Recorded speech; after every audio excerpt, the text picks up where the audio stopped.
This is your home for the Trojans. Girard Sports Live. Snap and leans forward, and that's touchdown number 4 for Scott Moore. Girard Sports Live is presented by Pregame, your community technology partner. Learn more at ckt.net. Looks, throw over to Adolph, quickly down inside, wrap around Boatman, found herself in the right place, foul, and the bucket! He'll try a 3 and hits.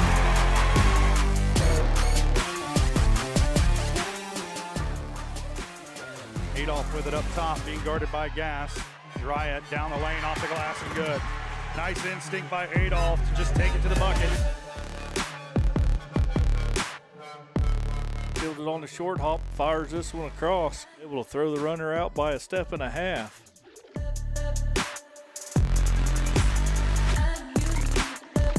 Pitch to the outside to Ashbacher. Gets a good block on the outside, and he's in for the touchdown. It's time for the Trojans. On your home for Girard High School Athletics. Girard Sports Live. Girard Sports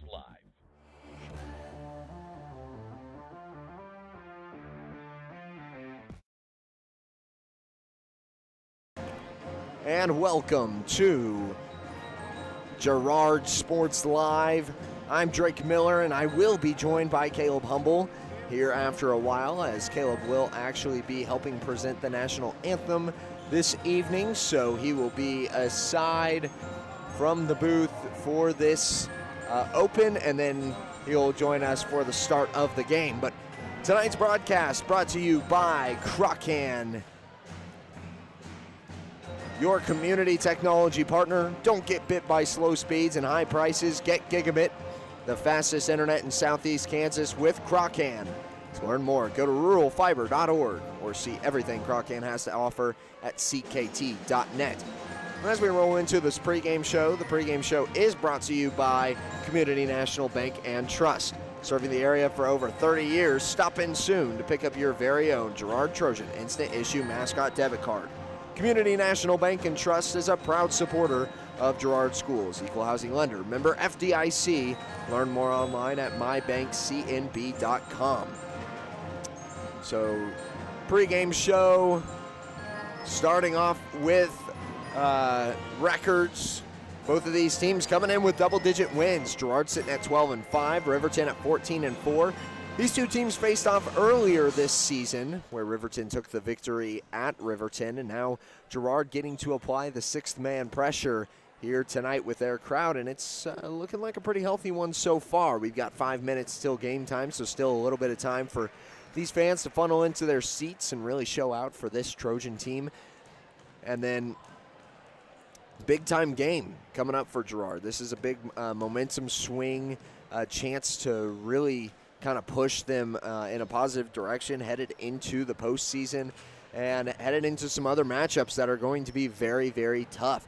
Next up, you've got Frontenac. You're going to Frontenac to play the Raiders, who beat you earlier on in the season, as well as Colgan coming up soon as well. Fort Scott around the corner. I mean, you've got a bunch of competition that right now Girard is looking a little bit better than they were to start off the season. But I know you all are wondering, what's the situation with injuries tonight? And that will be a positive. Both Maddie Kester and Erica Boatman listed as active for tonight and will be in the starting lineup. Not to mention as well, Augie Mooneyham rejoining the fight for the Trojans, as she was sick on Tuesday's game earlier this week. So glad to have her back, which is going to mix up this rotation just a little bit, because you had a lot of different approaches from these last couple of games, with Boatman and Kester kind of on the questionables, as well as Carson O'Rand getting into some foul trouble. You saw Mooneyham getting a lot of game time early on in these games and being able to ignite the fire a little bit with those perimeter shots. And O'Rand, kind of playing the facilitator role and not as much the leading scorer. as she was the earlier on this season, or at least against Galena, that big leading scorer position for Carson O'Ran.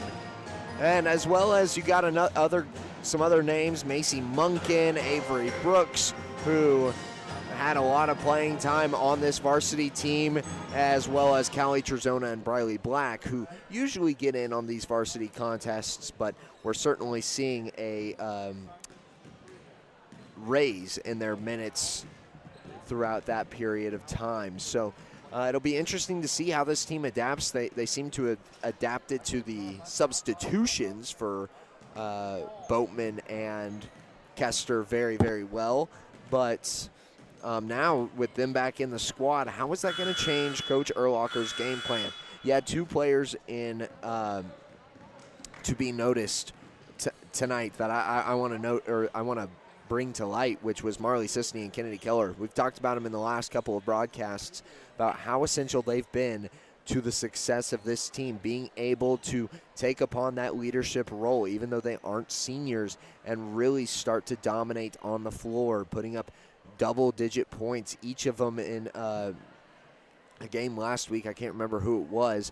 I believe it was actually Labette County, and then Keller doing almost a triple-double on Tuesday in that contest. So things to keep an eye on there, as we will go ahead and step aside for a moment for the national anthem, as your co-host Caleb Humble will actually be helping lead that. So step aside for a moment, and we'll be right back with starters and the opening tip.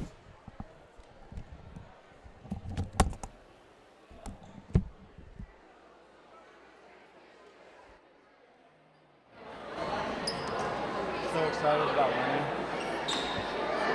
It's raining.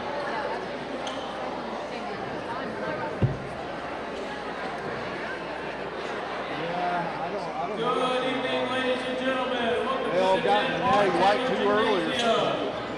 In tonight's CNC League contest, we welcome our visitors, the Rams from Riverton.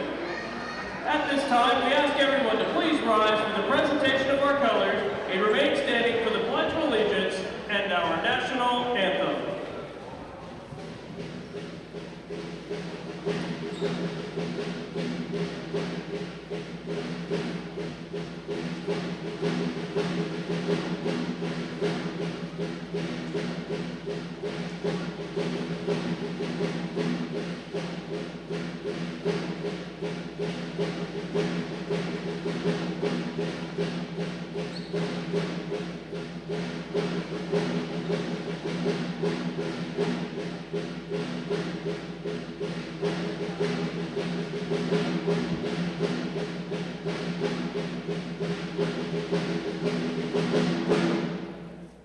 I pledge allegiance to the flag of the United States of America and to the republic for which it stands, one nation, under God, indivisible, with liberty and justice for all. Our national anthem is performed this evening by Reflections under the direction of Mrs. Meredith Reed.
beautiful rendition of the national anthem as we will head into your starting lineups tonight, which are brought to you by the Jagged Edge. The Trojans will start this game in style, but nowhere near the level of style you'll find at the Jagged Edge. Stylist Carlos Sands will have you looking your best for your next big game. Make an appointment soon by calling 620-724-7500. Let's go ahead and get into those, starting off with Riverton.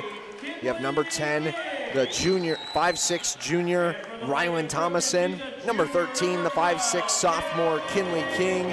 Number 15, the 5'6" senior, Ellie Helms. Number 21, the 5'8" senior, Avery Barnett. And number 53, the 6'1" junior, Savannah Matthews.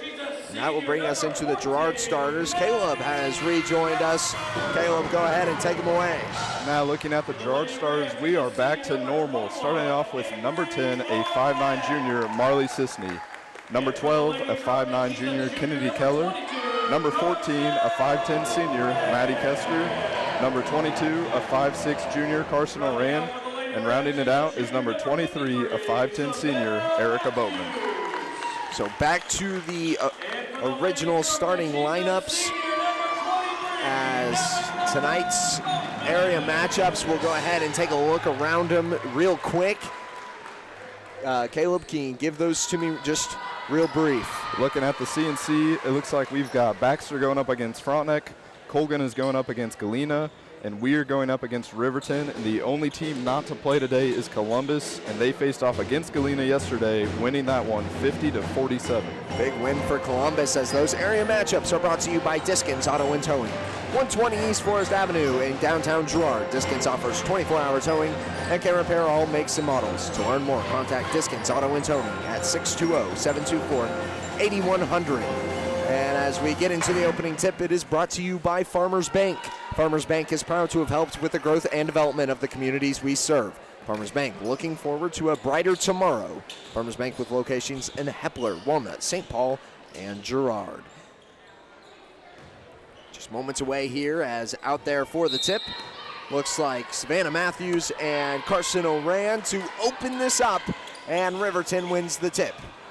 Possession arrow to Girard to start this ball game off as they work it to Kinley King. It was Ellie Helms to do a lot of the damage last time against Girard. The flip out for the three, and this time it's Rylan Thomason.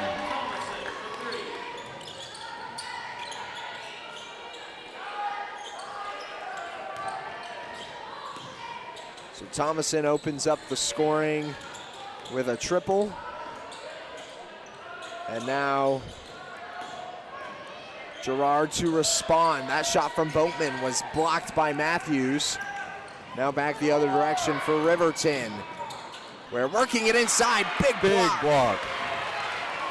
Avery Barnett couldn't get past Kennedy Keller, and that one was last touched by the Rams. Wow, the full extension of Kennedy Keller to get her hand on that ball. And that was a great block, and something to note is that Tuesday was probably Kennedy's best game of the season, and so it'll be interesting to see how she can play off of that performance and really match up in this game against these Riverton Rams.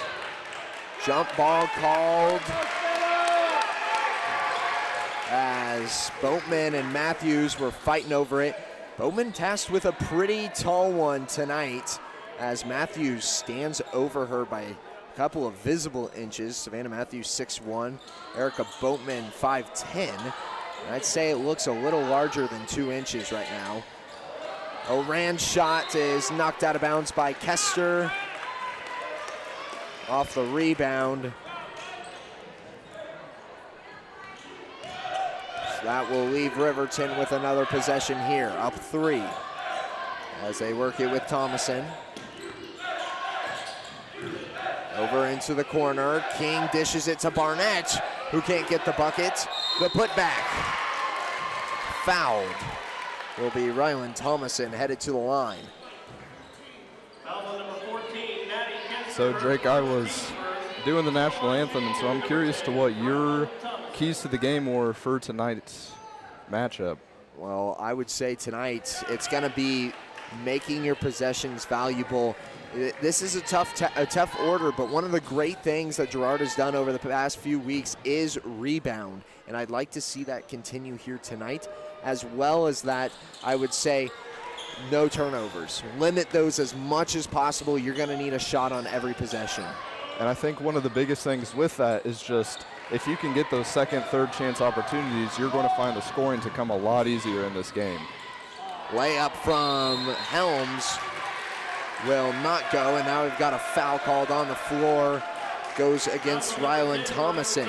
And this is similar start that we saw at Riverton. Two very good defensive efforts, the only shot being made from the perimeter so far. And I mean, that's going to be the big thing in this game is who can get the offense going, because both of these are such incredible defensive teams, and that's what we saw last time these teams faced off. Sisney draws a foul underneath.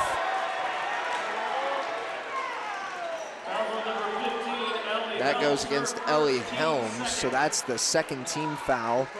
First personal for Helms.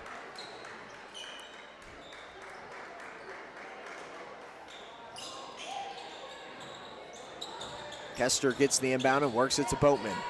Boatman playing the post, gets the two to go. Great answer buckets after a couple of possessions that have gone dry. Now Helms works it to King. And that one's over the head of Matthews. That's tough to do, but Thomason was looking inside, tried to get it over a couple defenders, and Matthews out of her reach as well. And I mean, for the Trojans, you're going to need possessions like that to really give you the edge in this game.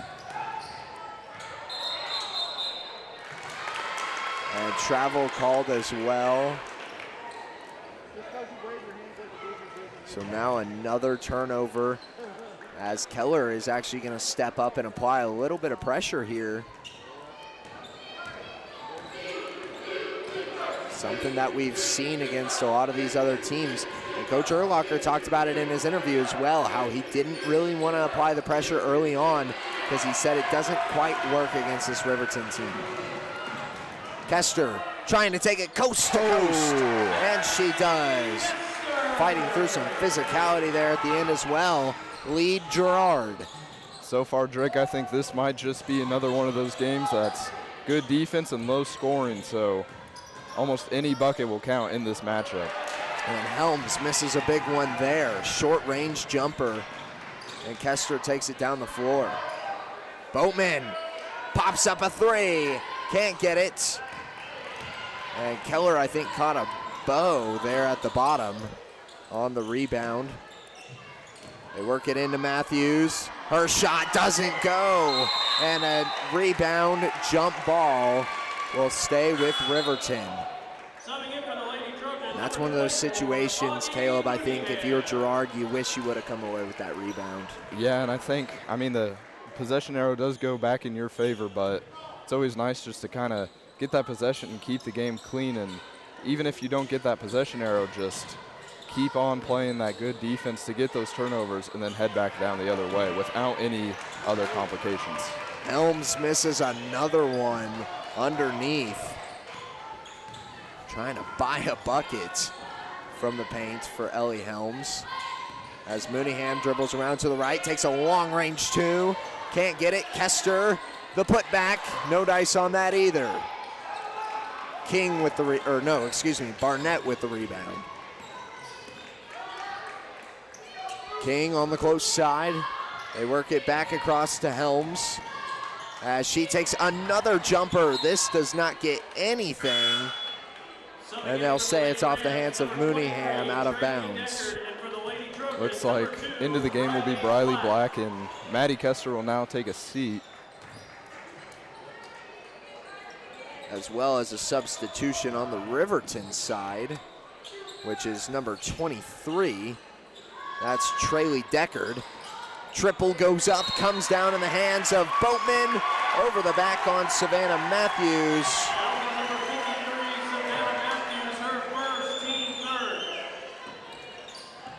And that is a very favorable outcome for the Trojans. And I mean, she didn't get the bucket, but that was incredible and shifty footwork from Carson to get to the rim and draw the foul. I'll tell you what, Carson Oran, she has been limited as of late, and that draws a second foul against Matthews. That's going to be a huge factor against this Riverton team, as I believe right now Rylan Thomason is going to be checking in for her. And I mean, Matthews just brings such an advantage down in the paint for this Rams team, and so without her in the game, the Trojans can kind of finally match up in height-wise. And I'd be surprised if Boatman doesn't just ride out the rest of this first quarter, as Oran, a very uncharacteristic visit to the foul stripe, goes 0 for 2, usually very effective. And in a game like this, where you're talking about every shot counts, Helms with the response, gets the triple. Oran looking inside to Keller, can't get it. Is Boatman. Now we'll hand it off to Kennedy. Keller breaks an ankle, and just off the mark from that, but a great move by Keller. Coming down the floor. Ooh, collision between Keller and Black, and now we've got a foul underneath as the Trojans were outmanned in the paint. Foul number 24, Augie Mooneyham, her first. That would be Augie's first. Shooting to number 13, Kinley King. Something to mention as well is Riverton is at 4 team fouls, so any foul to follow will be free throws for the Trojans. Only 2 for Girard, as they're going to work Callie Trezona in. She comes in for Boatman, and another set of missed free throws. Man, not taking advantage of the opportunity right now. And I mean, with the Trojans having 4 fouls against the Rams, you would think that you need to start making those and make up some of those points. Keller nearly loses it. Kester collects it, and now we've got a foul called. This one's going against Avery Barnett. Her first. Maddie will shoot. Foul on number 21, And really, I mean, you've got a couple of ladies out here, a really good selection, but Kester, don't want to jinx anything. She does make the first. I was going to say, she's been very good from the foul stripe this season, and so is Oran. It was very uncharacteristic of her to go empty-handed on that trip. And I mean, I think it might be a little unfair to say that all the girls aren't really great at shooting free throws. There's not one girl on this team that I would say is really worse than the other. They've all gotten pretty good at shooting from that foul line. Helms takes it to the point. Now dishes it off to Deckard. Works it back up top. Thomason keeping it on the perimeter. 15 on the shot clock as they work closer. Now Helms looking to drive. Steps her way inside. Probably should have been a travel. That was a couple too many steps. A lot of steps, but Helms credited with the basket regardless. Sisney gets it outside. Drives in. Lays it off the glass for 2. And that's the type of play that we want to see out of Marley Sisney tonight. We know she's capable. Helms takes the 3. Can't go. Rebound Barnett. Flipped back out to Helms. And this one's out of bounds by Kester.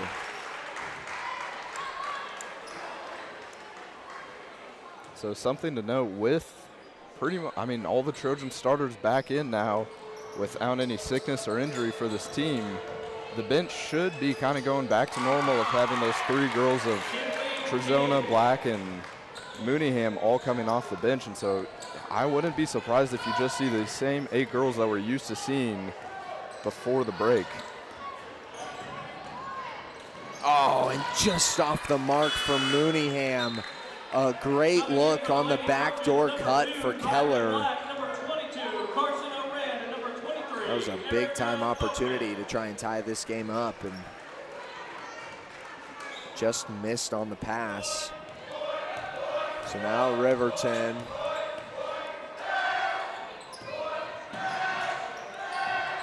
They work it over to Deckard, and it's taken away. Kester on the break. Gets fouled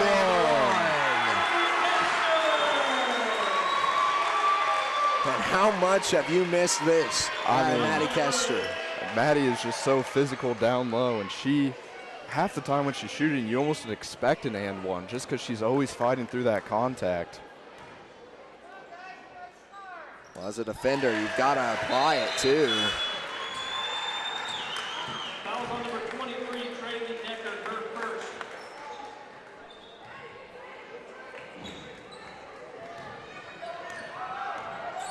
11-10 is the score. Girard leading by one in this. So Oran does tip it, and Sisney gets the strip. With Carson tipping it, that's one of the things that you missed from her game of just those easy takeaways. And the pass down the floor. Thomason lays it in for two. A good answer bucket. 15 on the clock, no more shot clock. As Oran works it with Kester. Back out to Black. Looking to make a cut. Dishes to Boatman, and it's tipped into the hands of Deckard. No, not Deckard. That was number 20. I didn't catch her substitution. That was Ava Coleman. So we will step aside, take a break, and we'll be right back after this for the second quarter. Farmers Bank is a proud supporter of Girard schools. For generations, Farmers Bank has worked with local leaders, businesses, and residents to help shape the future of Southeast Kansas. Farmers Bank is proud to have helped with the growth and development of the communities we serve. As partners in business and friends in life, Farmers Bank is looking forward to a brighter tomorrow. Farmers Bank, with locations in Hepler, Walnut, St. Paul, and Girard. Equal housing lender, member FDIC. At Fort Scott Community College, we understand that a scary part of figuring out your future isn't only answering the question, what should I do, but where do I belong? Maybe you belong here, studying animal science or learning about farm and ranch management. Maybe you belong here as part of Hounds Hoops on the hardwood.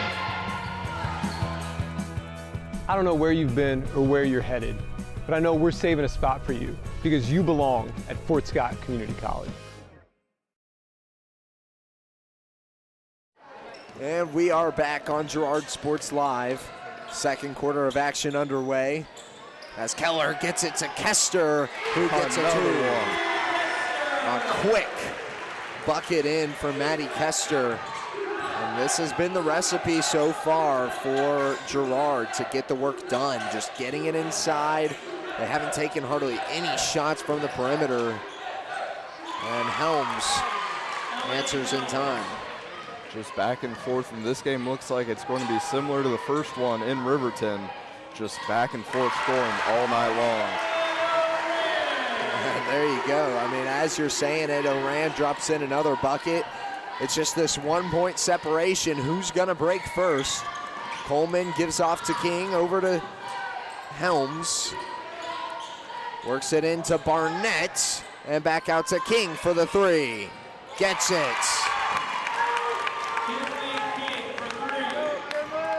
That's one thing that Riverton has had today that Girard just really hasn't, is the perimeter shot.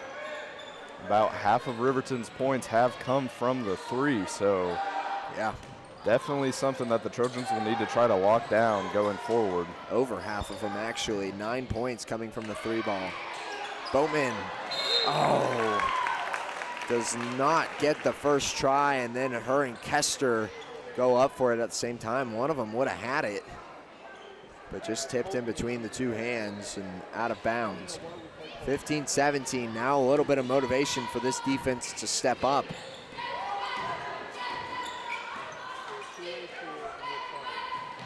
Coleman gets it into Barnett, who gets the and one.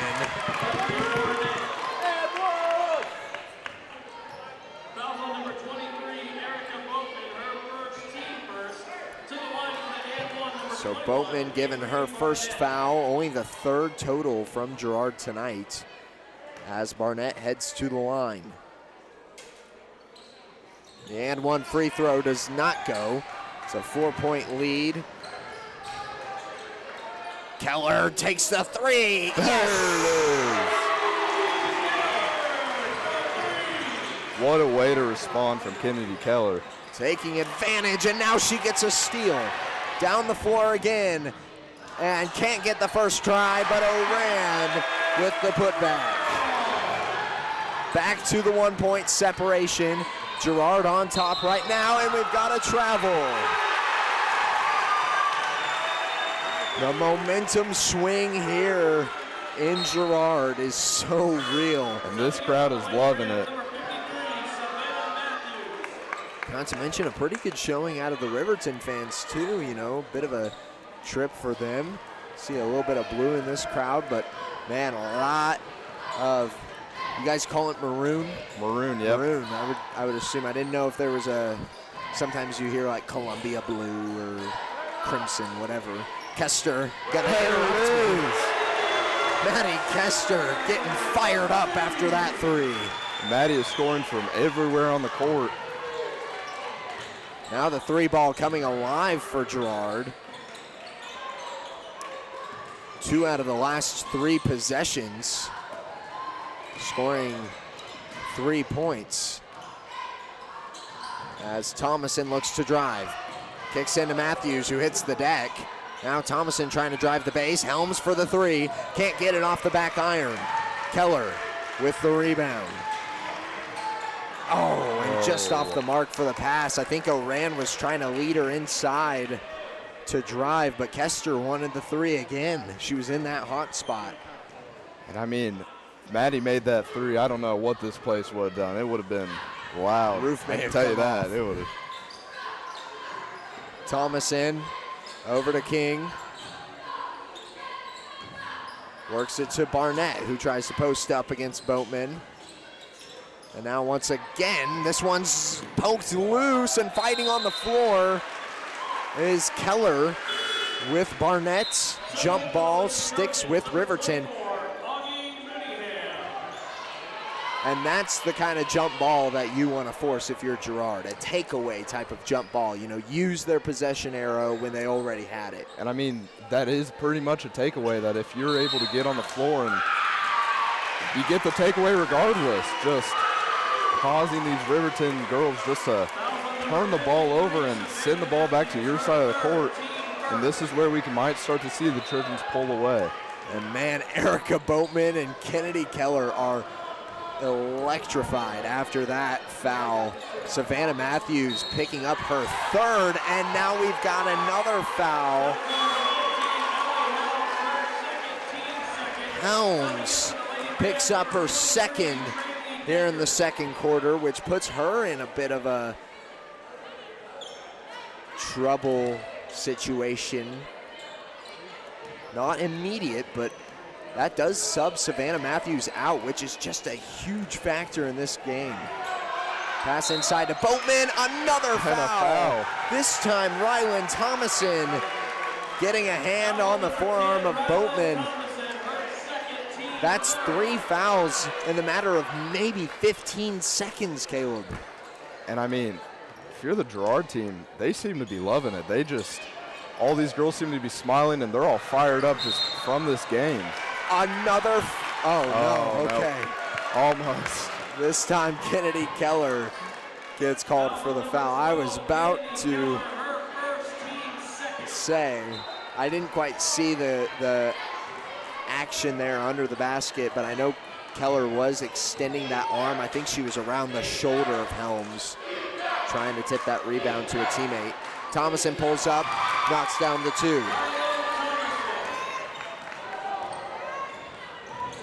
Back to a 2-point game here. Kester works it all the way around to Keller, who takes the mid-range jumper and can't get it to fall. Too strong.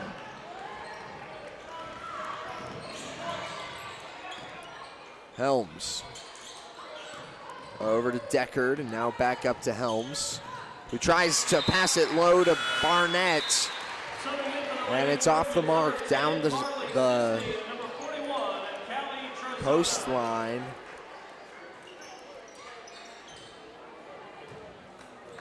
So Boatman and Kester come out for Trojans, and I think Sisney checking back in. Mooneyham, ooh, dangerous spot for her to be in, for Riverton at least. Right there on the edge of the perimeter. 12 seconds on the shot clock. Trojans finds the backdoor cut from Mooneyham, and a foul from Kinley King. That'll be the 4th foul with 3 minutes left for these Riverton Rams. Only the first from Kinley King, and she was the last starter for Riverton to gather a foul. So now all 5 of the starters with at least 1 to their name, as Mooneyham cannot get the first. And I saw her in warm-up. She was leaving those free throws a little bit short. I don't know if maybe there's a bit of weakness with her or whatnot, but there's always sickness going around, which can cause muscles to get a little achy, so just she makes the adjustment. Yeah, she made the adjustment on the second and knocked down that free throw, extends it to a 3-point lead. And I'd say that's a pretty good job well done. This one kicked out of bounds by Keller right off the knee.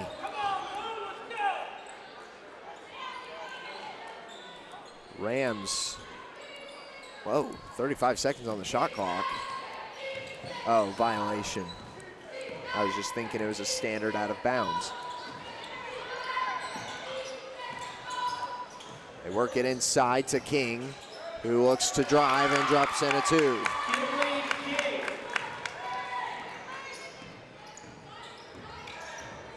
Down the floor with Orand.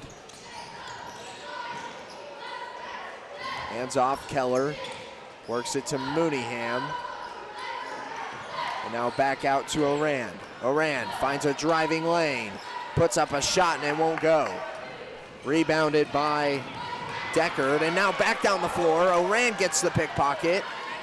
Mooneyham out to Orand. 3!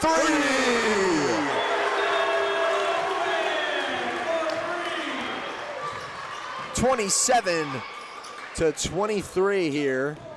That was an incredible possession by Carson. The 3 ball goes up and comes back down in possession of the Rams. Off the back iron, Orand gets a rebound, and we've got a foul called. The new face on the floor for Riverton after I get this number for the foul, which is 23, that's Deckard. But number 11, Chloe Green, actually is seeing floor time now.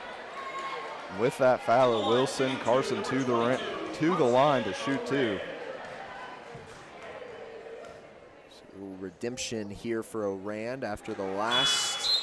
She does not get the first.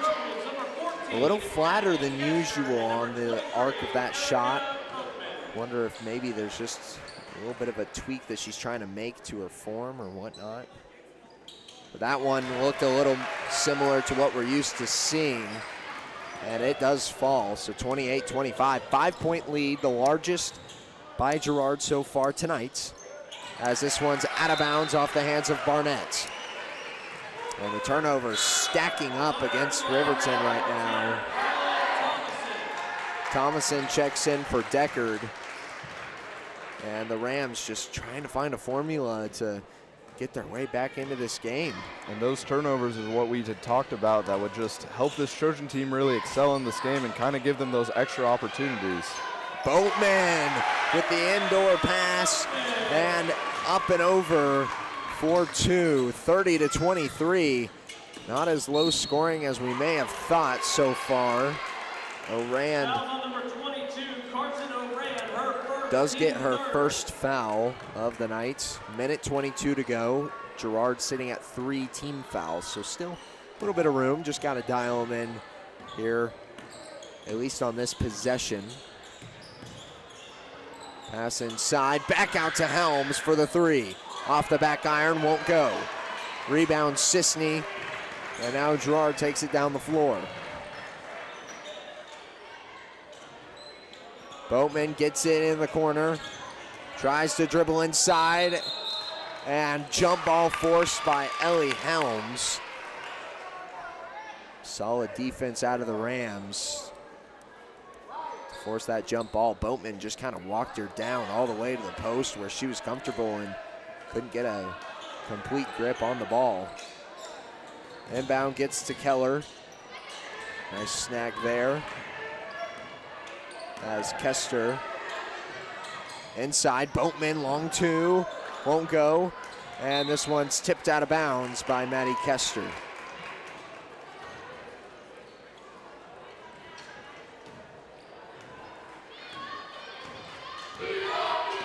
Helms takes it down inside of 40 seconds to go. About 8 seconds separating shot and game clock.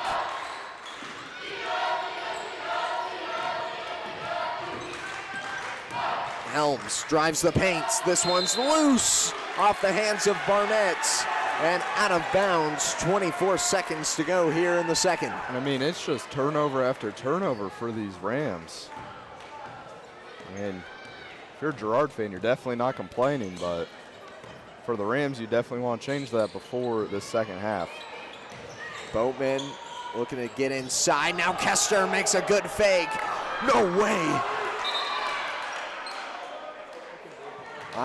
Caleb, I don't know how that was not a foul.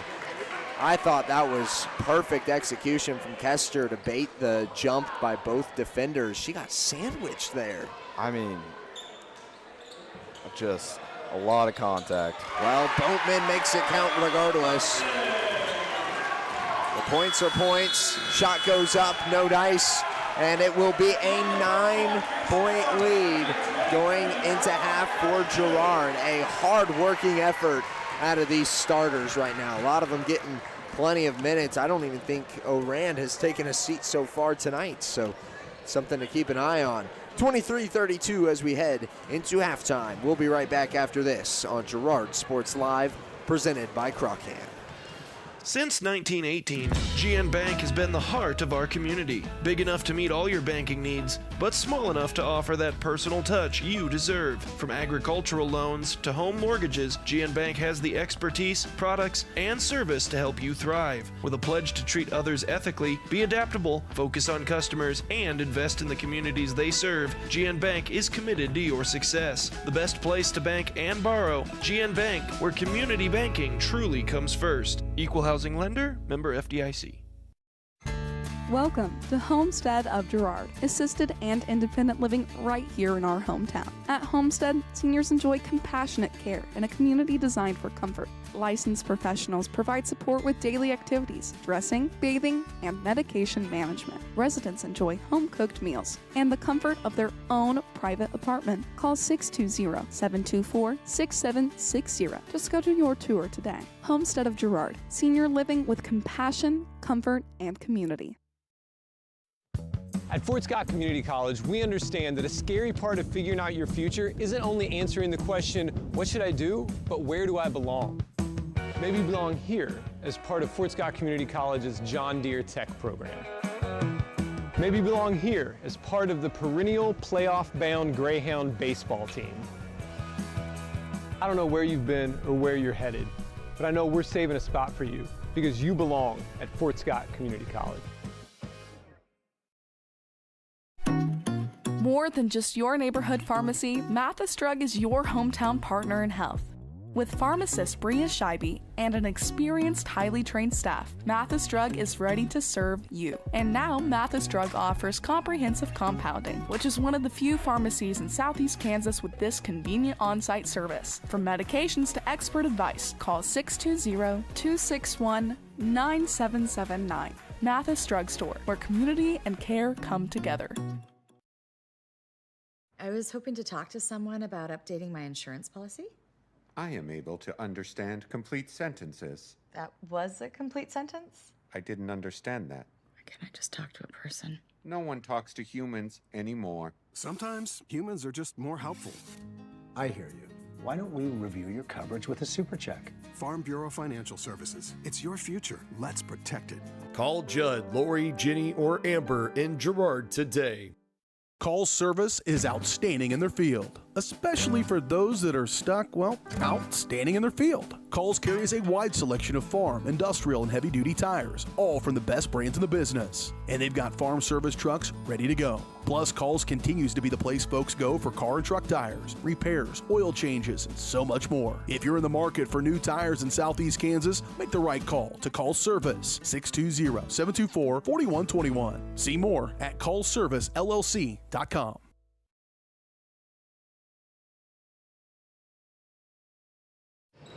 Back on Girard Sports Live on the halftime show presented by GN Bank, where they've been providing customers with the highest quality financial services in a friendly and personal way for over 100 years. Personal, business, or agricultural needs, turn to GN Bank. Learn more at gn-bank.com. And as we take a look back at the first half, Kennar Eye Care is here to make sure you can see what you're looking at. Kennar Eye Care, with locations in Pittsburgh and Girard, is here to help their valued customers. Learn more at KennarEyeCare.com.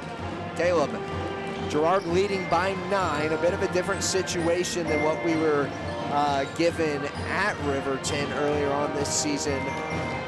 What do you think has been different this time around? I mean, I think the biggest thing that's been different this time around is just that the girls are doing an incredible job of getting their shots to fall and taking good looks at the rim. And this is definitely a higher scoring game. Last time these two teams met, the Rams had won 38-28. And so already at halftime, it's 32-23. And so almost 30 there in scoring wise. And so definitely just a lot more scoring going on. And I think what has helped was I don't want to get her name wrong, Savannah Matthews, that she's been in foul trouble, and she was definitely a big factor in this last game. And so with her not really playing too much in this first half, it's definitely helped the Trojan team down low with just her having such a impressive presence just because of that height and just the ability to get those blocks and really score over others on the offensive side of things as well. I'm going to kind of break down the floor here based on the fact that Savannah Matthews is no longer present. When we do see her present, the Girard scoring overall is limited so drastically. This is underneath and on the perimeter, and you might be like, why can't Girard score from the perimeter when Savannah Matthews is on the floor? Well, we see when she steps off the floor, Riverton starts to pull back a little bit. They're ready to crash the boards a little bit harder than usual, and they're playing that interior a little heavier, or a higher quantity rather, than with Matthews down there. When Matthews is down there, she's like a tower, and it's so easy to just kind of stand there and watch her work if you're on Riverton, because she's going to tower over basically any player that Girard tries to work against her. So when she's down there, not a lot of players crashing the boards, or at least crashing to try and make some block shots or whatever. Whereas when she's not, you see a lot of players start to work that interior. So the kick out right now for Girard is really effective. We see them drive, get the defense to collapse, kick out to the perimeter, take the three ball, and it's there. That's why the three ball is opened up. But also, with that, it kind of mixes in, it makes that offense a little more lethal, mixes in the differences between the 2 and the 3. Now everything's really available, so Riverton has to, they're forced to pull back out to the perimeter, and we saw that towards the end of the second quarter, where they were coming back out to the perimeter to try and guard the 3 ball, and Girard was just working it on the interior, just passing it inside, drop in 2, passing it inside, drop in 2. Boatman getting a close range jumper. Kester working it on the inside. Everybody just really focusing on finding the open shot, and the shot selection right now of Girard couldn't be better. And on the Riverton side of things, I like how you said that. I mean, Savannah Matthews, whenever she's in, it kind of seems like the offense half the time goes through her with those kickouts. And so whenever she's on the court, it seems like their game plan is that you pass it down low to her, and then it's either she decides if she wants to take the shot then and there, or whenever you have her down low, a lot of these Girard girls will kind of crash down and try to get the board or try to get any type of block on her. So that leaves a lot of these Riverton girls around the perimeter open. And I think that's why we saw so many three-point opportunities for this Riverton team in the first half. Well, not even in the first half. In the first quarter, we saw so many 3 balls fall. That was all of their 3-pointers came from the first quarter alone. out of Riverton. Outside that, we saw her very limited in that second quarter, getting that third foul about halfway through and then having to step out once again. And now, if you're Riverton and your head coach, Adam Thomason, when do you decide that, maybe it's just better to let her ride it out? But also, if you're Girard and you see her in there and she's in foul trouble, I try to work it against her almost every single time. Maddie Kester and Erica Boatman should be going at her almost every time in the post and trying to get her to foul out. And that's one of the things that we see with some of those taller players is that whenever you're taller, you kind of just think that if you put your hands up, you can kind of get away with it. But then refs will call that quite often of just, if you have your hands kind of over them and not straight up, that's whenever you're going to get called. And so it seems like these Girard girls have also kind of played into that, especially Erica Boatman. Just an example that I had saw was just, she was purposely just getting in there trying to draw that foul, and it was working. And so good job by her of getting those fouls, and then that is definitely limiting Matthews' time in this game and in this first half. Well, and not to mention for Matthews as well, with the fouls and everything, you got to think about bodily contact. It's not all about the hand. So a lot of players like to plead their case and go, oh, but my hands were straight up, my body was straight up.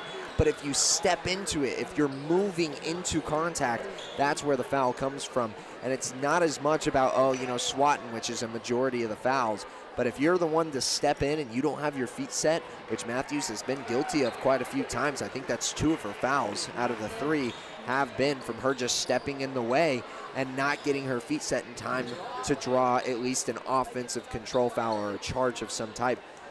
But like I said, this has been a very good game for Girard. Right now, it's maintenance. You're not trying to do too much. I would say take your chances, or take your opportunities that Riverton gives you and create opportunities on defense, but don't get too wild on offense. Barnett can't get the first bucket to fall, and Kester got the rebound, gave it back up. Helms, her shot, no dice, and Sisney gets on the floor for a jump ball with Thomason.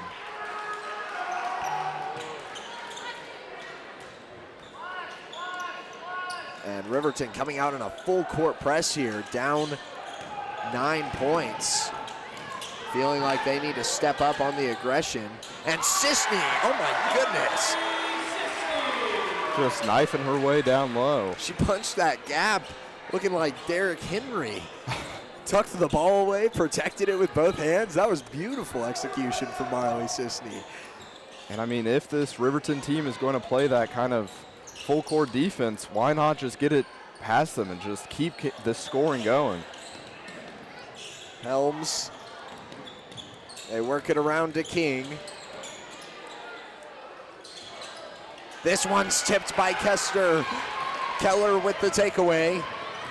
And gets down all the way to the baseline, gives it up off of her foot.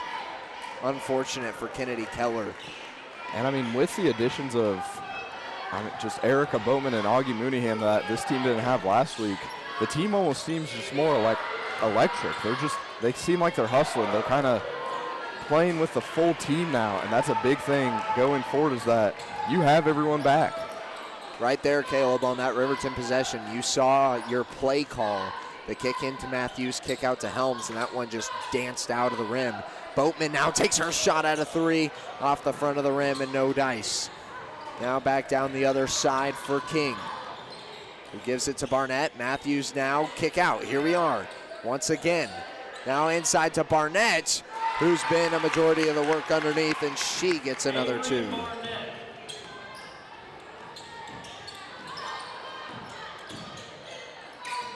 Shot goes up, comes down. Keller couldn't grab the 2. Now King slowing things down and giving off to Helms. Ooh, trips over her own feet. Barnett takes a 2. Can't get it. That one blocked by Keller. Boatman gathers the rebound. Oh, no way.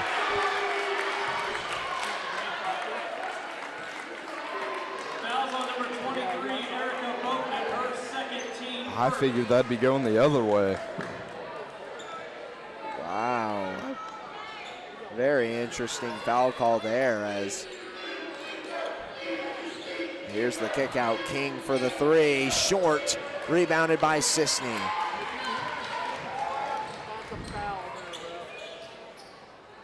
Orand. They work it inside to Boatman, who gets the two.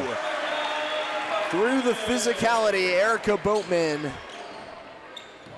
gets the two to go. Incredible shot over the taller defender. 11-point lead once again.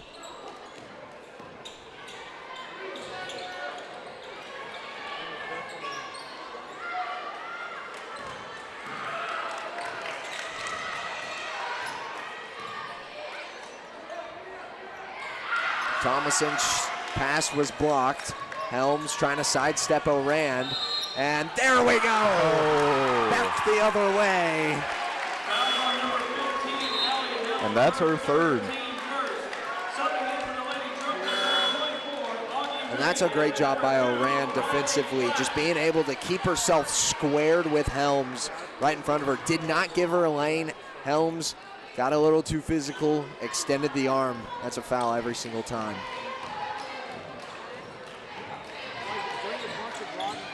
Keller. Hands off, Black for the three. Can't go. Rebound King. Thomason. Back the other way and gets fouled by Boatman.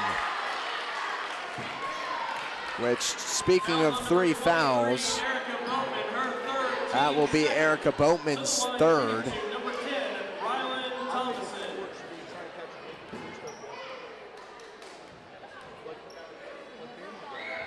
Thomason at the stripe, can't connect on her first. With that being Erica's third, I believe Callie Trojans should check into the game for her. That's what it looks like will happen. So Trojans checks in for Boatman. Thomason makes her second. We have a timeout, Riverton. It's a 60-second timeout. And we've got a timeout. Riverton wants a break, so we'll take one with them. We will step aside and we'll be right back after this on Girard Sports Live. Welcome to Homestead of Girard, assisted and independent living right here in our hometown. At Homestead, seniors enjoy compassionate care in a community designed for comfort. Licensed professionals provide support with daily activities, dressing, bathing, and medication management. Residents enjoy home-cooked meals and the comfort of their own private apartment. Call 620-724-6760 to schedule your tour today. Homestead of Girard, senior living with compassion, comfort, and community. Farmers Bank is a proud supporter of Girard Schools. For generations, Farmers Bank has worked with local leaders, businesses, and residents to help shape the future of Southeast Kansas. Farmers Bank is proud to have helped with the growth and development of the communities we serve. As partners in business and friends in life, Farmers Bank is looking forward to a brighter tomorrow. Farmers Bank, with locations in Hepler, Walnut, St. Paul, and Girard. Equal housing lender, member FDIC. From the Back on Girard Sports Live, 26-36, 10-point lead following the free throw from Thomason. And we've got a foul called here. And I believe that is her fourth foul. Helms gets her fourth foul of the game.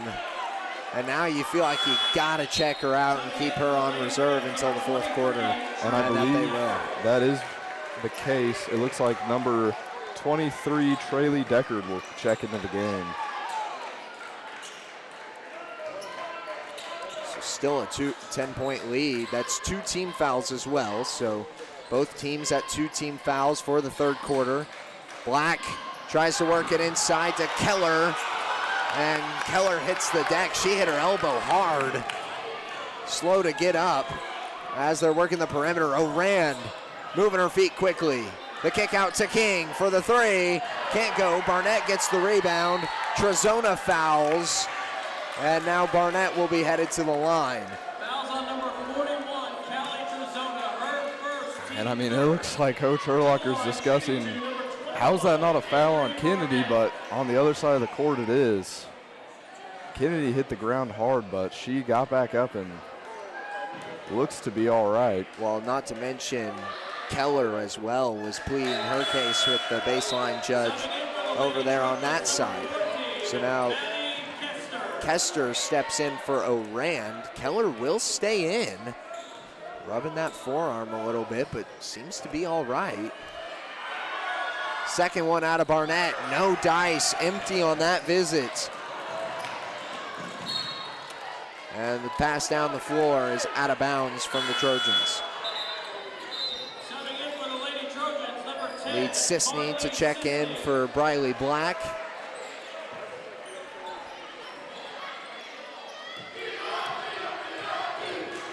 King over to Decker. Barnett now driving the paint, can't go. Matthews hands it back out. Looks like a kicked ball. Yeah, good stop there from Keller to slow down this offense. King trying to work her way around Keller. Now the kick out. Here's Thomason for the triple, and she connects.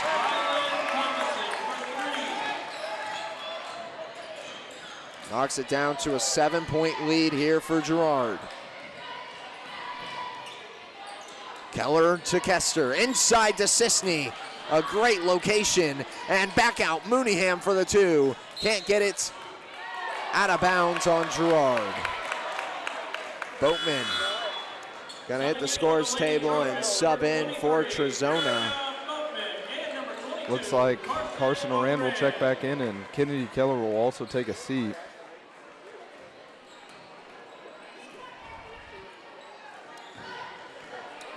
Coach Urlacher taking a bit of a chance here, checking Boatman back into the game this early in the third, but not wanting to let up this gap anymore. Barnett, her pass, stolen by Kester. Orand now down the floor. Gives off to Sisney. Mooneyham and Kester.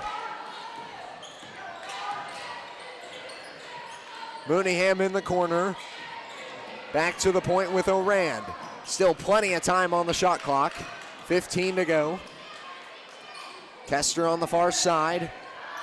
10 now. As Kester tries to drive the paint. Got a jump ball called, and this will be Riverton taking over. A long drawn out possession. Hitting in the jump ball, and now we've got starters on the floor for Girard. As Keller checks in for Mooneyham.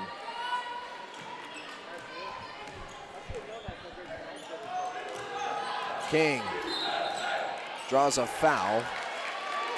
That will be the fourth team foul, so keeping an eye on that here for Girard as 2:19 to go. Orand collects her second. Inbound to Thomason. Work it over to Deckard. Matthews back out to King, wide open. Can't get the three. It's tipped into the hands of Matthews. Thomason on the triple. Can't go either. And we've got a jump ball. And I will tell you why, Caleb. Why this is a jump ball and not an over the back from Sisney. That ball, Sisney had her hands on it. The ball came down into the possession and Sisney was pulled with it. It was not an over the back on the rebound.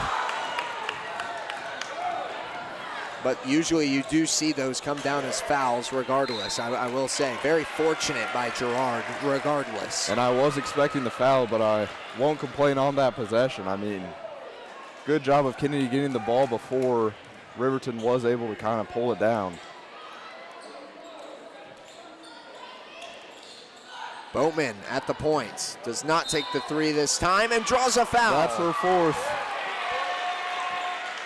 Matthews gets her fourth foul here in the third with 1:33 remaining.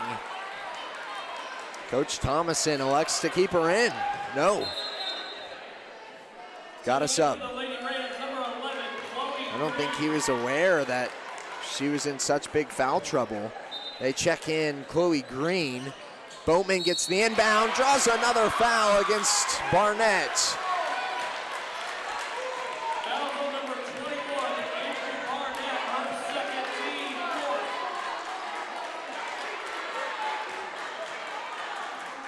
Barnett gets her second, the fourth Riverton foul in the third, as Boatman misses her first. Big free throws here for Boatman. Like to see this one fall.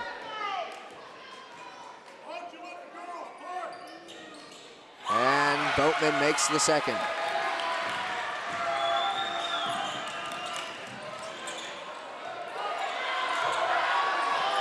Green working into the corner, hands off to Barnett. Barnett has to dribble the base, and it's poked out by Sisney. So Riverton keeps possession.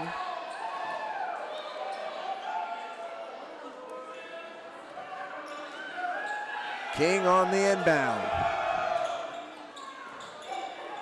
Thomason gets it at the logo, now facing the trap. Barnett to Green, she fires for three, and it's rebounded by Boatman.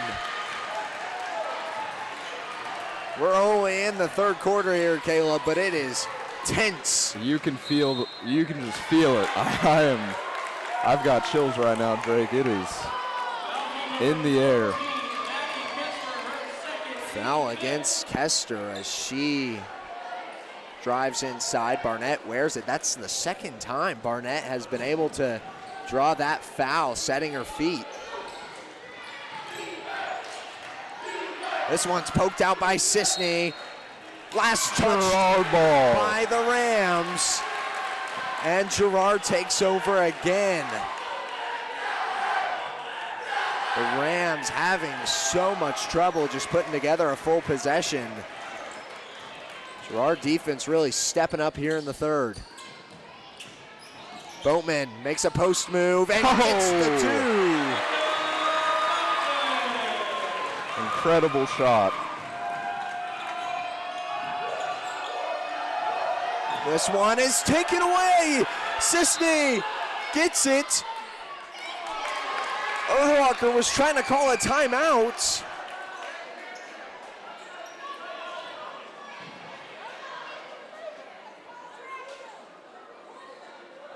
Oh, I mean, I do think she traveled, but Erlacher was calling for that timeout, just couldn't get it. I think just the refs were so focused on the play, none of them were really looking at coach. Oh, and a good peel, wow. Oh, big collision down low, an uproar here in Girard, and Kester gets the two. Wow. Never breaking their stride.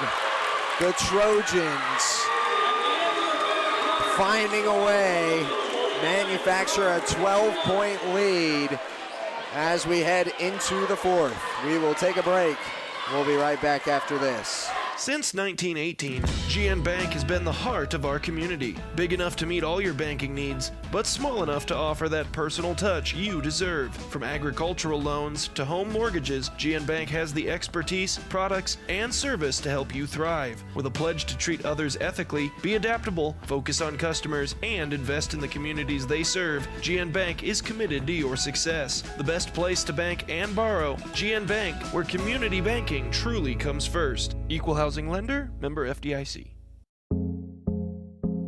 I was raised in a small town, and there was a lot of people who took time to invest in me. And so when we decided to open up our offices, we want to make sure that we're pouring back into the community that's giving to us. We care. We want to be involved. We want to have a passion for what you have a passion for. We want to be able to give back. And that's the foundation. That's why we're more than just insurance.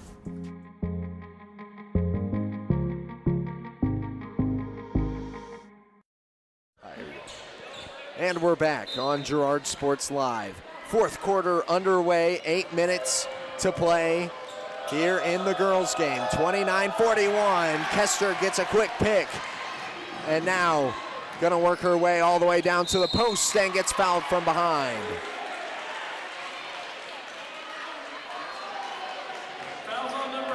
Goes against Kenley King. Second foul for King. First team foul. And you'd like to save those if you're Riverton.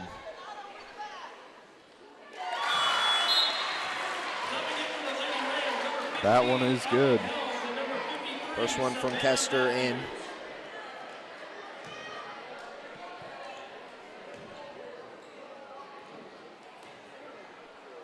Second one does not go, and Matthews back in the game.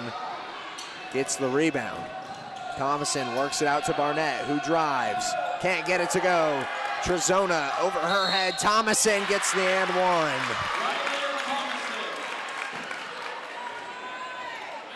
Thomason has been a brute force for this Rams team, really stepping up and becoming that leading scorer that Riverton has needed, at least tonight. That one off the back iron won't go, rebounded by Trojans. Orand nearly loses it. Keller trying to work against Thomason, over to Kester. Orand resets near midcourt. So now they work it to Sisney. Back to Keller, out to Orand in the corner, three, can't go, she gets her own board, floater two, and that works.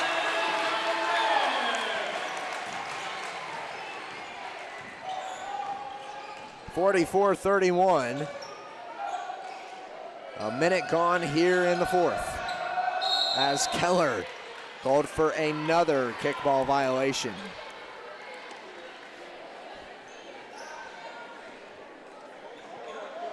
Giving it her all at the top of the key. Thomason draws a foul.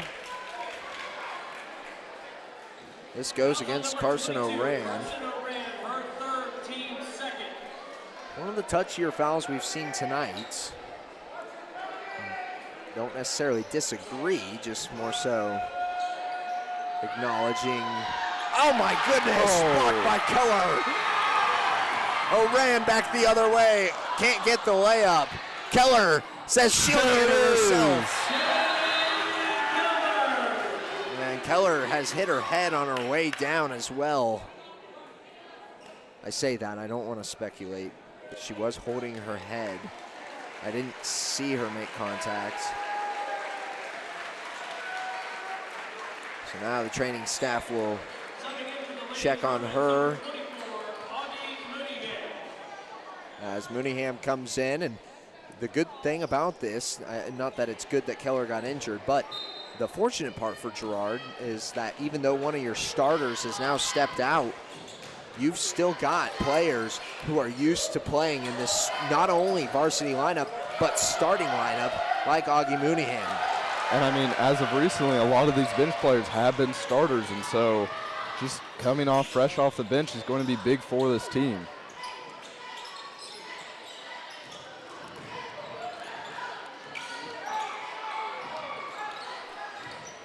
Mooneyham at the point, trying to find an open place to pass, gives off to Trojans.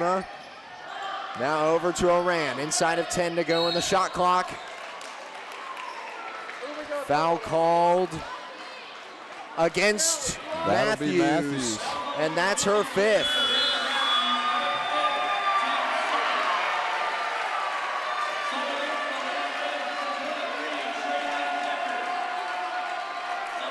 So Matthews fouls out in the fifth, or with her fifth, and with 5:53 remaining in the fourth.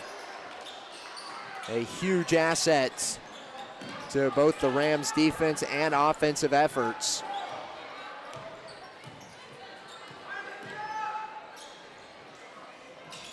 Girard works it inside.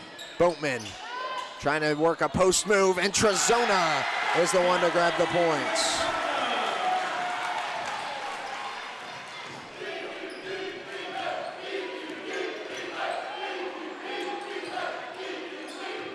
(31-48). King takes the shot for two. Can't go. Boatman gets the rebound. Now over to Orand. 17-point difference with just over 5 to play. Boatman over to Kester. Kester scanning and now back around to Orand. Orand makes a great move. Inside, can't get the 2. Trojans with the rebound. Put back, no dice. Boatman can't get it either. Out of bounds on Girard. Is that 3 or 4 opportunities to 3. get some points? Would have liked to see that score at 50 now, but regardless, some great rebounding effort underneath from Girard. Everybody kind of getting a piece of that one. And Drake, I was looking at some of these recent games for this Riverton team, and for a team that's been so good all year, they're on a losing streak. To kind of something surprising is that they had lost to Frontenac on the 6th, they lost to Colgan on the 10th, and now it's not looking good for this Rams team against the home Trojans. Thomason gets called for her 3rd foul.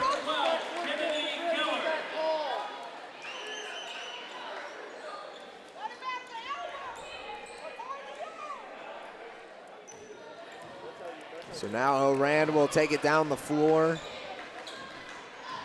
They have it listed as that's Thomason's first, and now we're experiencing slight power outage here. A couple lights getting turned off here. Maybe not an outage, but some of the lights in the stands going out, adding a bit of a more cinematic hue to this ball game.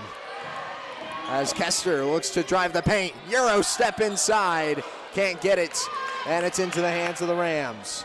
Back the other direction, Thomason gets the bucket. Timeout called by Riverton, 15-point lead for Girard with just under 4 to play. We will step aside, and we will be right back after this.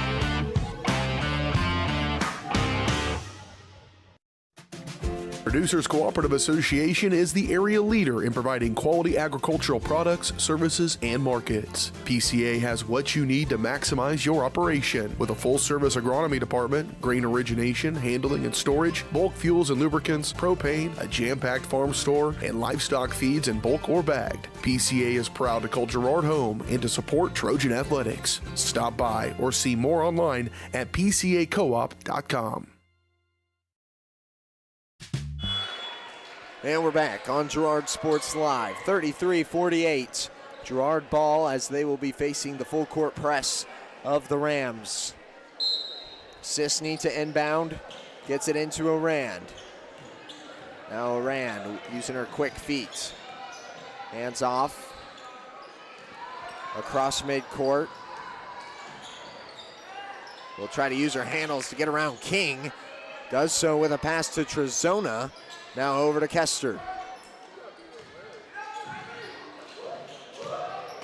Keller trying to drive inside, takes the 2, long 2 look, gets it to go.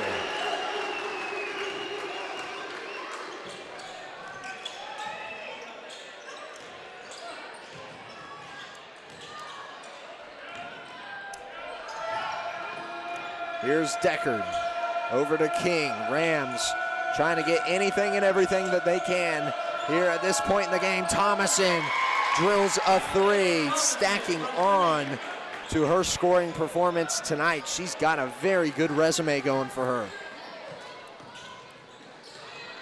Kester, her pass deflected. Trojans gets it, hands off to Sisney, and now foul called underneath.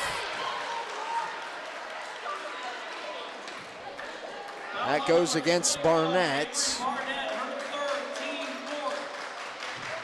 Barnett's 3rd.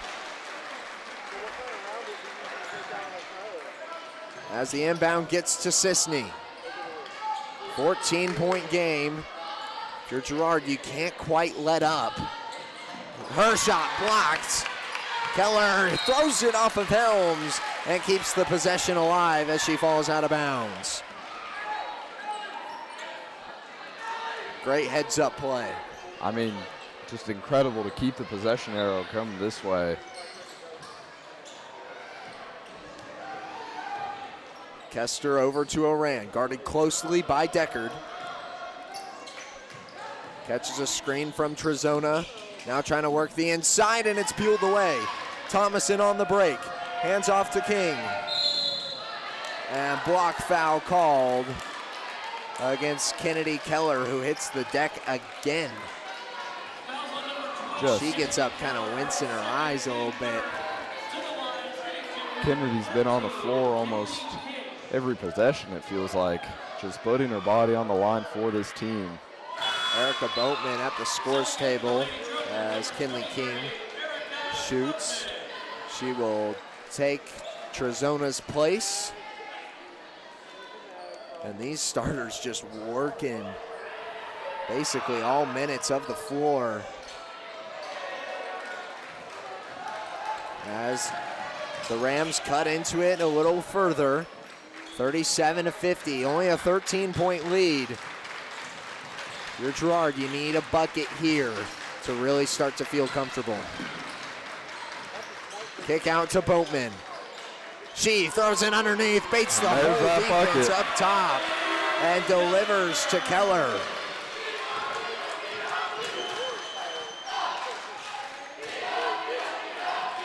Pass over to Thomason, inside to Barnett. Can't get it. Boatman collects off of the tip. And now Oran across midcourt. Inside of 90 seconds to play as Keller hits a three. Can't go. Helms back the other direction. King, her shot, fouled and one.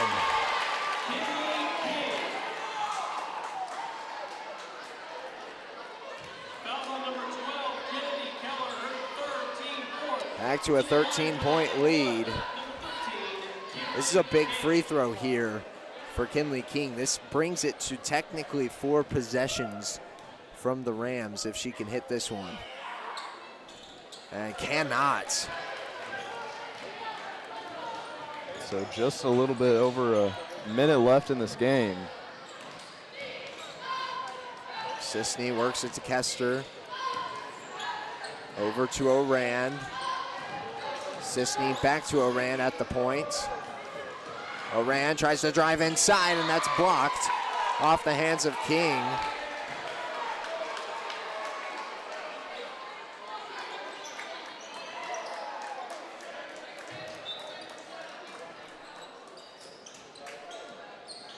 Oran on the inbound. Gets it into Kester, but just out of reach.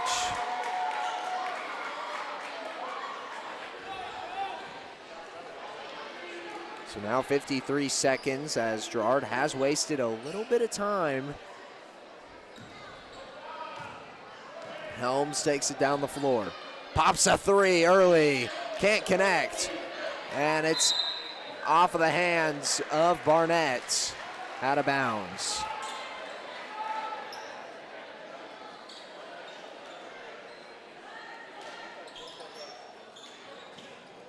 Into Keller, who's working against Deckard and draws a foul. Foul on number 23, Traylee Deckard, her third, team fifth. Deckard collects her third foul. 43 seconds to go, and now Girard in bonus. As we pretty much just count the seconds down here, Caleb, what has been different? Outside of Savannah Matthews, what do you think was the difference maker tonight? I mean, for this Trojan team, they just seemed energized and just ready for any opportunity, really. I mean, they were executing on a lot of the possessions they had and just great scoring-wise. Whenever last game, we didn't necessarily see as much scoring from this team. Well, Helms drills a three. which brings it 52-42. It's only a 10-point lead now. But I got to say, I mean, I agree with you. But more than anything, I think the field goal percentage, which I don't have, but I'm sure that would be the most impressive part about all of this, is Girard being able to capitalize from all points on the floor, making a couple of triples, making the twos. I would say their worst performance scoring-wise was the free throw line right now. They've had a lot of opportunities that just none of them have really fallen, and I don't know if maybe that's something that in practice Urlacher's trying to focus more in on, you know, shooting from the floor, trying to just quickly get it off and shoot, or if he's laid off the free throws a little bit to just work on scoring in general, whatever it is.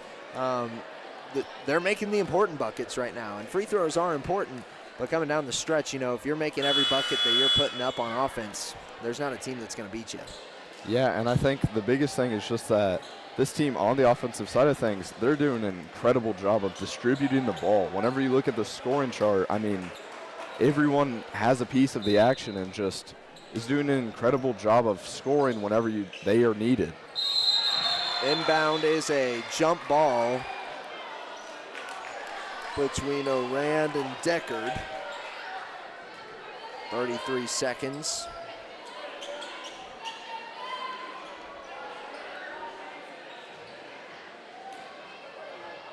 Now the inbound again, this time to Boatman. Works it down the floor across midcourt. Kester.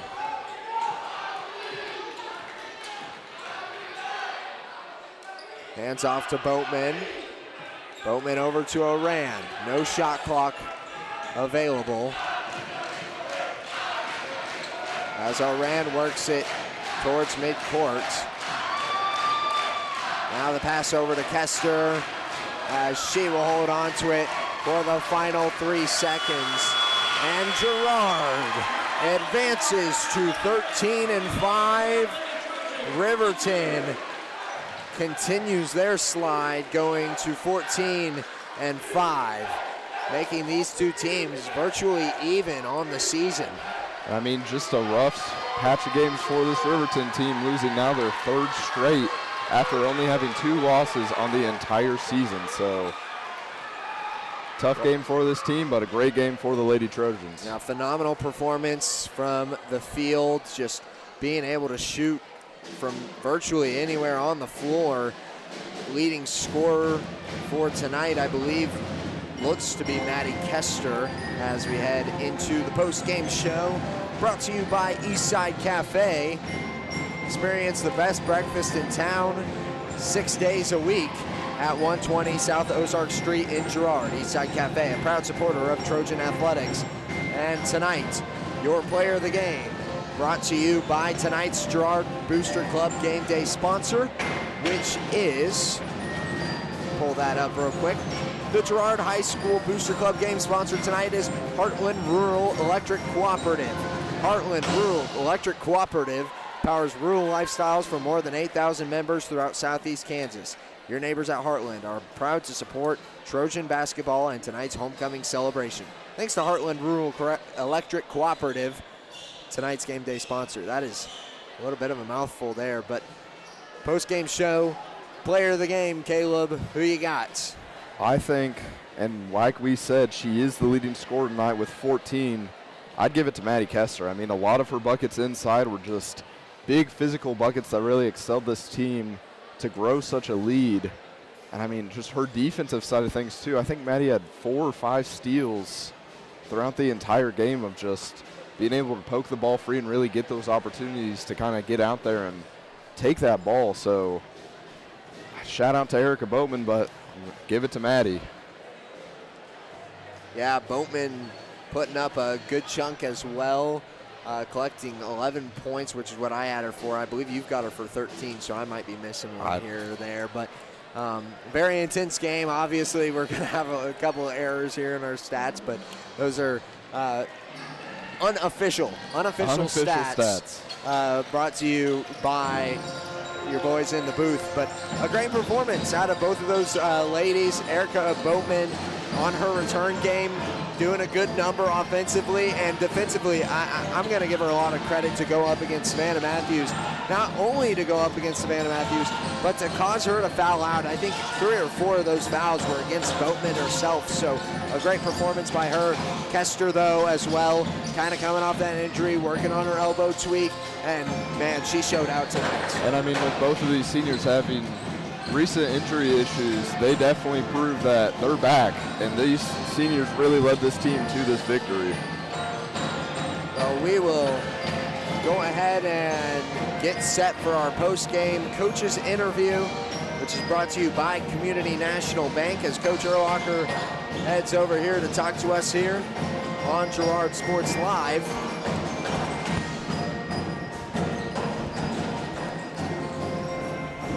We want to welcome Coach Urlacher into the booth for Girard Sports Live. Coach, a good win tonight. I know you guys were looking forward to this one after losing to them earlier on in the season, and in such a fashion that just seemed like there was an opening for improvement. How do you feel about tonight's performance? Well, I tell you what, this could not be more proud of this group of girls. Over the last 3 weeks, we've had somebody out every game. We're at practice yesterday, people puking in trash cans and people not even at school. And so, you as a coach, that makes you feel like, you lose a lot of the control you have in a situation. And just can't say enough about their execution, especially defensively. I thought we ran a really good defense tonight and made it hard, made shots hard to come by and get wide open shots. And we got and contested everything. The amount of ground that Kennedy Keller can close on people, I don't know. She's pretty special. Carson Oran, been sick all week. Great effort on her part.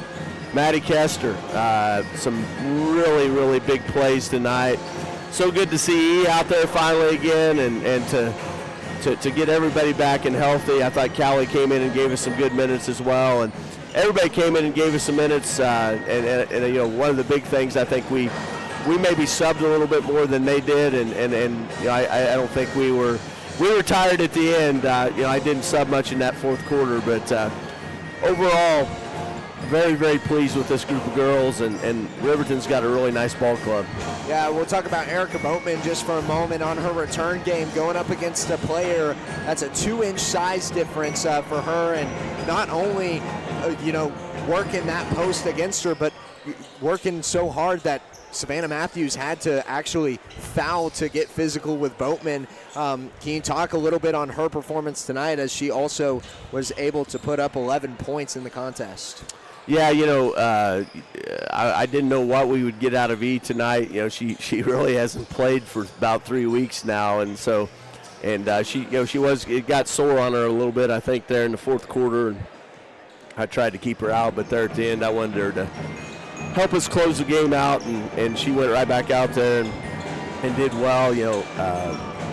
When all the parts are hitting on all cylinders and everybody's sharing the basketball, this is a really fun group of girls to watch, and I overall I felt like we did that tonight. Yeah, and then finally, something we talked about on the broadcast was the benefit of, as much as you hate to see the injuries and the sickness, but the benefit of these bench players getting in as starters and getting to experience that extensive varsity play. You can see it on the floor. Can you speak to that a little bit and how that's impacted this team as a whole? Well, yeah, if we can come back healthy down here, down the stretch, the other kids having so much confidence is just a huge, big deal for us. And, Augie Mooneyham, always comes up big for us. Tonight she didn't play a whole lot because she wasn't at school yesterday. So she, lots of kids out there that were hurting tonight, but put it all out there for the team. So just can't say enough about them. Grit and just pretty gutsy. Well, once again, Coach, hope that your team and you yourself stay healthy. We look forward to broadcasting you guys further, and congratulations again on the win. Yeah, it doesn't get any easier. I think we got 3 of our next 4 still ranked teams, so it's just every night we're going to – but again, if we go about it the right way, we're going to be very strong at the end of this, and that's what we want to be. Well, Thank you. looking forward to it. Congratulations, Coach. That was Coach Urlacher on the post-game coaches interview, brought to you by Community National Bank and Trust. Serving the area for 30 years. Stop in soon to pick up your very own Girard Trojan Instant Issue Mascot Debit Card. Community National Bank and Trust is a proud supporter of Girard Schools. Learn more online at mybankcmb.com. And before we sign off on the post-game show and head to the boys' pregame show, let's cover the shot of the game, brought to you by Bradshaw Collision Repair. Bradshaw offers refinishing, paintless dent repair, glass replacement, and more. Let Bradshaw Collision Repair get you back in the game. Call 620-724-7300. Caleb, do you have any ideas as to the shot of the game? I've got a couple, but I want to hear your thoughts first. I think it was in the second quarter, I believe, and it was what kind of led this Trojan team to really pull away, and it was, I had it. I remember the shot. I got to remember who shot it. I believe it was Kennedy Keller that she got a steal, and then she got a just easy layup right afterwards, or she got a three, and that's what I remember being the big turning point in this game. And so I definitely go with that, and I believe that's the right person and the right shot. Yeah, and I'm going to tell you with that in a very, I think this was around the same time in the second quarter. Maddie Kester nailed the three, and we had talked. She took a three right afterwards, and we had said, like, if she had made that three, this stadium that would have blown the roof off, you know. And I got to give props to her on that one, because I think that was in that same time where Girard was down by 4. Kester makes a three, pulls it back within 1, and then it's that dance back and forth, that 1-point lead that they had there for a while right before the takeaway. So just really a lot of momentum swings in this ball game. Girard always seemed to have just a little bit of motion there towards the end, though. I mean, it was always like, yeah, Riverton could fight back. They could get a couple plays there. But as soon as Girard did one thing right, this stadium erupted, and that's the power of the sixth man. We'll take a break. We'll be right back after this for the Girard boys pregame show, as that is coming up next. Stay tuned. Selling equipment can be a hassle. Whether you're needing to replace an old tractor or you're finally getting to retire, the time and energy needed to clean, prep, promote, and sell seems daunting. That's why you need Tyler Jackman and Big Iron Auctions. From one piece to the whole farm, Big Iron Auctions can deliver your items to more than 750,000 registered bidders. Call Tyler Jackman at 620-404-8115 or learn more at BigIronAuctions.com.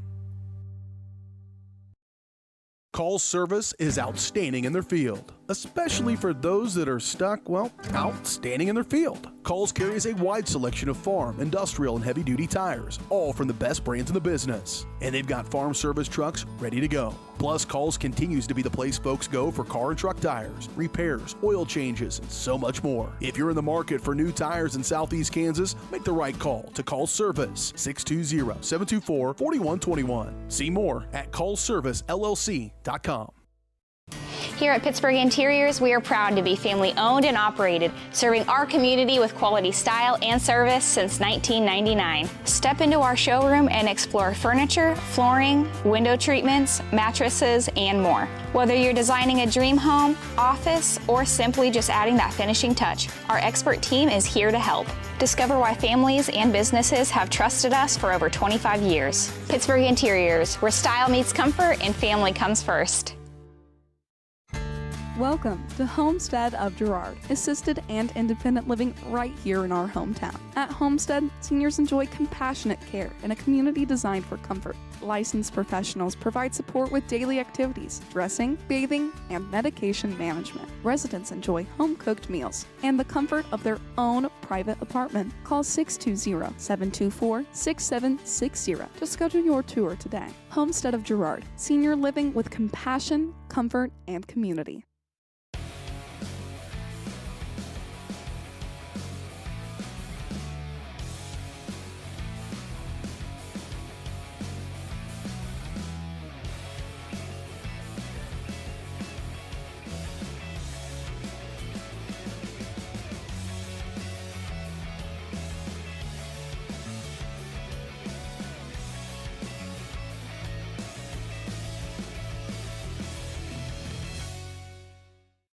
There are places where all roads lead to families providing for their loved ones and their community, where friends are found down every street. That's where you'll find us, taking time to get to know you, calling you by name, generation after generation. Farm Bureau Financial Services. It's your future. Let's protect it. Call Judd, Lori, Jenny, or Amber in Girard today. There's a lot of choices when you think about buying crop insurance. One thing that's important to us is the roots and loyalty of where you come from and knowing who you can trust. And with all the obstacles that farmers are dealing with on a constant basis, we're there and we're living those struggles and we understand them. And we got to put bushels in the bin to provide for each family. And when that doesn't happen, it's good to know you have a good crop insurance agent to cover you when the hard times happen. At the Farm and Ranch Division of the 4-State Agency, we're a team of experts who genuinely care about you and your farming operation. That's why whether it's a visit to your farm or a friendly chat at our office, we're committed to delivering the service you deserve. Our team is fully licensed in both crop insurance and LRP, allowing us to cover your entire farming operation across Kansas, Missouri, Oklahoma, and Arkansas. Contact us today to see how we can help. Tries to make something out of nothing. The Trojans all over him. It's going to be a big loss. A Trojan sack means $2 short stacks at Eastside Cafe. Kick off your day with a hearty breakfast or take that midday break at Eastside Cafe. And this fall, when the Trojans get a sack, you get $2 short stacks the following day. Dine in only. Restrictions apply. Eastside Cafe, a favorite of the 4 states winner. Go Trojans! From Eastside Cafe. At Girard Medical Center, our physical and occupational therapy department is dedicated to helping you bounce back stronger. Whether you're recovering from an injury, surgery, or just want to move better every day. From student athletes to seniors, we provide personalized care and expert support right here at home. To learn more about our therapy department and our other services, visit GirardMedicalCenter.com, a proud supporter of the Girard Trojans and your hometown team for health and healing. Rooted in rural, focused on you. From the phone call to the service call, Roto-Rooter is there with fast and reliable sewer and drain service. From repair and replacement to septic and grease trap pumping, Roto-Rooter is here for you. With video inspections, Roto-Rooter can identify the exact issue to get the repair done quickly and correctly. Complete sewer line repairs or replacements, Roto-Rooter has you covered. On the pregame show for the boys game, brought to you by Community National Bank. Serving the area for 30 yards. Stop in soon to pick up your very own Girard Trojan Instant Issue Mascot Debit Card. Community National Bank and Trust is a proud supporter of Girard Schools, equal housing lender, member FDIC. Learn more online at mybankcmb.com. And as we look at these starting lineups brought to you by the Jagged Edge, the Trojans will start this game in style, but nowhere near the level of style you'll find at the Jagged Edge. Stylist Carlos Sands will have you looking your best for your next big game. Make an appointment soon by calling 620-724-7500. Start off with Riverton, number 1, the 6'1 junior Aiden Witherspoon. Number 4, the 6'1 junior Tyler Reitz. Number 10, the 5'8 sophomore Levi Mann. Number 13, the 6'5 senior Liam Berge. And number 14, the 6'4 senior Cale Forbes. And for Girard, I will leave that to you, Caleb. For our home team tonight, we are starting off with number 1, a 5'11 junior, Perrin Stevens. Number 2, the 5'8 freshman, Briggs Buckingham. Number 4, a 6'2 sophomore, Jackson Smith. Number 12, the 6'2 junior, Ben Colin. And rounding it out is number 35, the 5'11 junior, Blake Brokaw.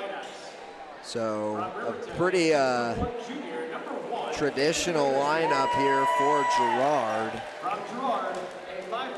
as they announce them right now.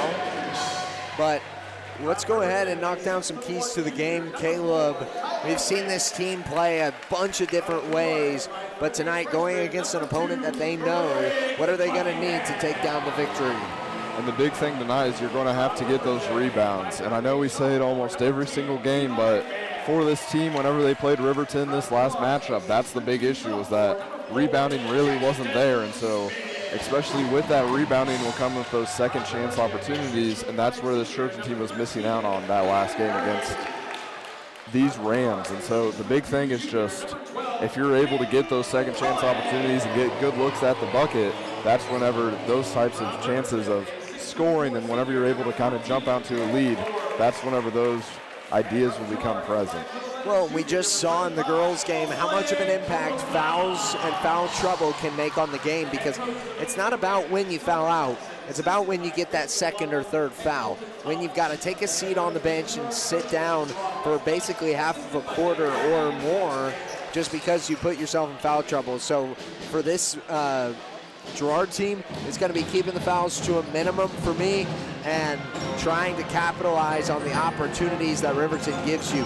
You just can't get up there, because as soon as you start to climb up there in fouls, like guys like Ben Cullen, guys like Blake Brocobb, or even Briggs Buckingham, who are just some big role players that can be replaced, but they can't, the replacements, you know, you've got guys like Harrison Burke and Adrian Newton who play a completely different style than Ben Cullen or Jackson Smith or Blake Brocobb. So they can be replaced. They can come in with guys of the same caliber, but it's a different play style. So leaving these guys on the court is key. And with those starters, you would want to make sure they leave them on the court this game, especially because I know those two guys you had mentioned with Newton and Burke, they'd kind of been dealing with a little bit of that sickness this week, trying to get over it, and so may not be 100% for this matchup.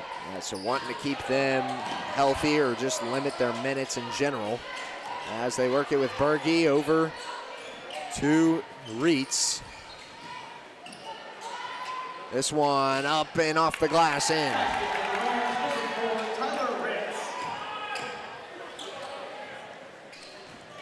Ritz gets the first pair of points here tonight. As Buckingham over on the far side, they work it to Stevens. Brocobb now with it, pulls up, long two, and cashes. It's in. Like to see that out of one of the guys that can play from virtually anywhere on the floor. We've talked about Blake where he can play down low, get physical, but he can also shoot that three, and he might just pull up from anywhere, so Ritz. Definitely a player you want to have shooting the ball. Ritz had a driving lane, but didn't quite take it. 13 on the shot clock as Ritz loses the ball. It's out to Berge. And now here's Forbes trying to take it to the bucket. Can't get it. Brocobb with the board. Back the other way with Buckingham. Speeds up. Finds himself in the corner and kicks out to Cullen. Cullen, long steps inside, can't get it, and Brocobb is fouled on the putback. Good, right place, right time for Blake Brocobb. Just good positioning to get that putback. Good hustle from this entire Girard team. Being able to work both sides of the floor, get there in time. And Brocobb cashes in on his first.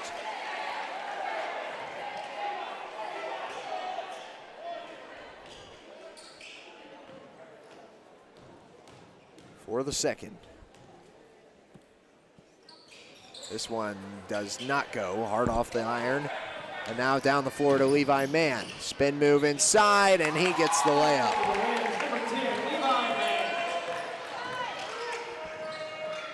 Very tough bucket made from Levi Mann, who has kind of proven that him and Ritz kind of the 1-2 punch of this team in the last game against Riverton. As Cullen drives the paint. Can't get the first look. Brocobb gets the board again, but can't get it on the second try. Forbes with the rebound, will be fouled. Brocobb collects his first.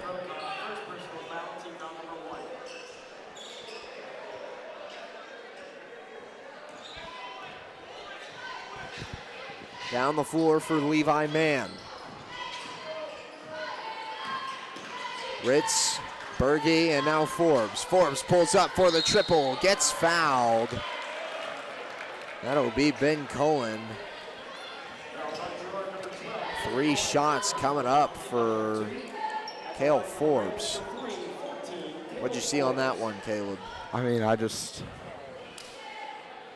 you don't want to ever blame the officials, but I didn't see much contact from Ben's side of things. Maybe just flipped around for that box out move a little too quick. We see that. That's usually the dictator of those fouls, is trying to box out the perimeter shooter and just flipping your hips too quick and backing into him too hard. So Cullen does collect his first. That's second team foul as well. 5:38 to go in the first, so still a relatively clean game thus far as Forbes basically counts the three.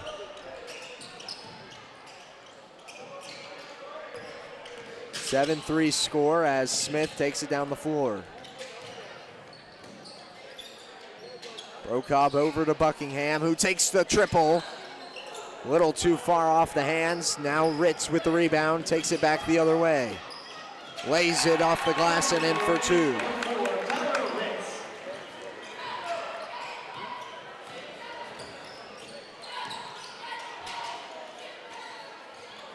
They work it to Brokob on the far side. Stevens finds Smith wide open, and he cashes in on the trifecta. Cuts that lead in half. 6-9 is the score. Needs something to get this crowd going, as Ritz will be fouled.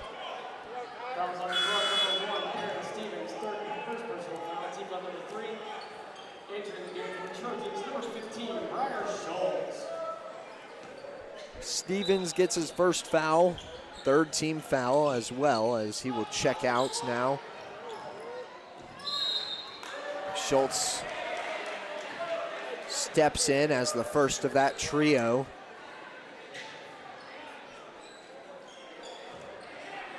Which is to be expected with what you said earlier, Caleb, about the battling sickness part. Kick out, Brokob open for the triple. Can't get it. Rebound Schultz, power dribble and in for two. So far, these Trojan boys are doing a great job of being where they need to be to get those second chance opportunities.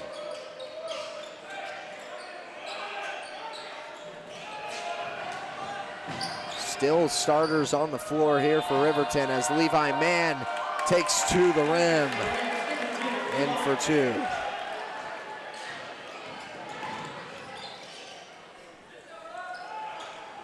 (8-11), a 3-point separation. Smith to Schultz. Buckingham now over to Cullen. Cross court. Schultz finds himself at the point. Makes a man slip. And now Smith outside on the perimeter. Tries to drive against Berge.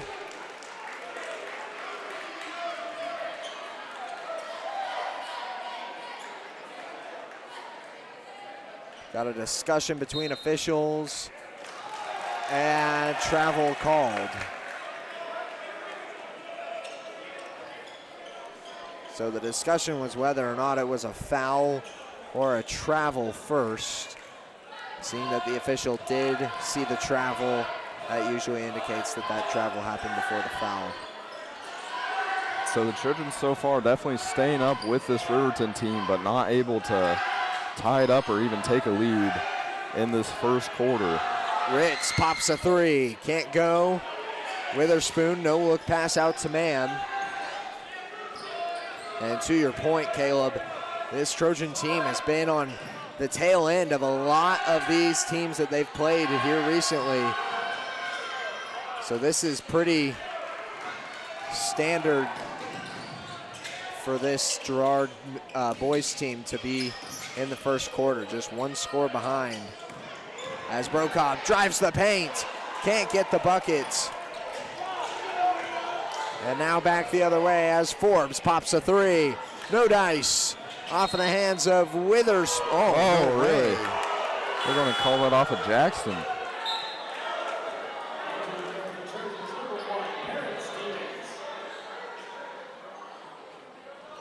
So they'll say Jackson Smith was the last to touch it. I don't even know if I saw him get a hand on it. I mean, his hand was there, but I definitely thought Witherspoon was definitely the last one to touch it from what I saw.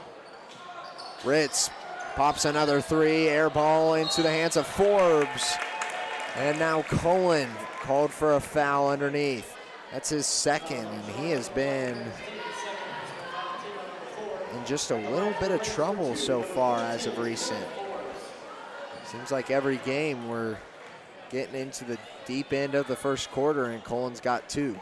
Yeah, and I mean, that's just something that Ben will need to kind of fix up, but coach decides to keep him in with those 2 fouls in this first quarter, but as long as he makes an adjustment, you definitely don't want to pick up that third here in the rest of this first quarter or even just the rest of this first half. Harrison Burke comes in for Perrin Stevens, grabs a quick rebound immediately. Now back the other way for Girard. Over to Smith. 4-point game now as we draw near to 2 minutes remaining here in the first. Smith scanning, gives off. Cullen at the post. Can't get it to go. Burke with the rebound and in for 2. I feel like I've said it a ton today, but the Trojans are just where they need to be to get these rebounds. Finding themselves in good position.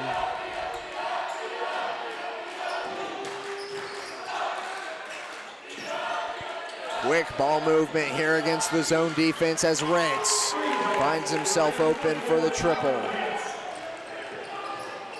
Advances it to a 5-point lead now. Cullen to Buckingham. Schultz tries his luck at a triple, can't get it. Rebound Witherspoon back the other way. Here's Forbes, trying again. No dice. Rebound Cullen. And now Smith will get pickpocketed at midcourt. And Ritz drops in another 2.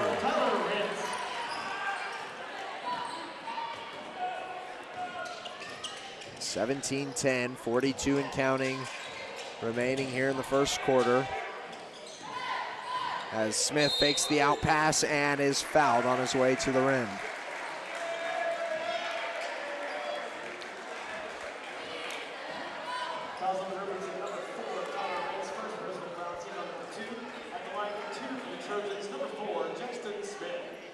That is Tyler Ritz's first, the second team foul. Smith with some big free throws and can't connect. It's like checking in for the first time tonight will be Adrian Newton, joined alongside him Blake Brocobb. I believe the 2 sitting should be Cullen, and looks like Newton will wait a little bit. I think he joined the court a little bit early. Maybe going in for Smith as well. Forbes and Berge both step out for Riverton as well. Coming in for them is Caden Quick alongside number 25, Slate Wells.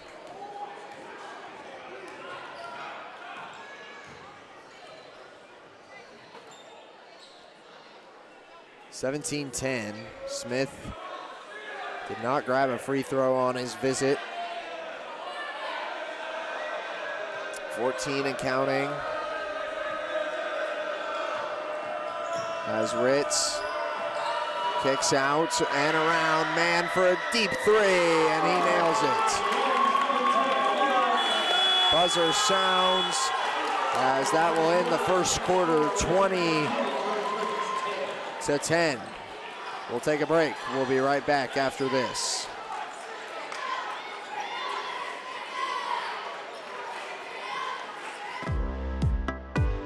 Community National Bank and Trust has been serving the area for more than 30 years with a strong commitment to the highest quality leadership and banking services. Missing that human touch with your bank? Come talk to a real person at Community National Bank and Trust. We're your local bank that's small enough to know you, yet big enough to offer the best products. Community National Bank and Trust, federally insured, locally awesome. Member FDIC. From the phone call to the service call, Roto-Rooter is there with fast and reliable sewer and drain service. From repair and replacement to septic and grease trap pumping, Roto-Rooter is here for you. With video inspections, Roto-Rooter can identify the exact issue to get the repair done quickly and correctly. Complete sewer line repairs or replacements, Roto-Rooter has you covered. Serving Crawford, Bourbon, and Cherokee counties, Roto-Rooter, 620-231-5630. 2010 score as we advance to the second quarter. An electric quarter from Riverton. Girard really slowing down there in the last couple of minutes, which had kind of been the deal breaker. With the Trojans, I think the biggest thing is that if you want to get those easy opportunities, just get it down low to any of your players that can definitely play in the post and get those just tough buckets. Whistle blown, out of bounds. And Riverton takes over.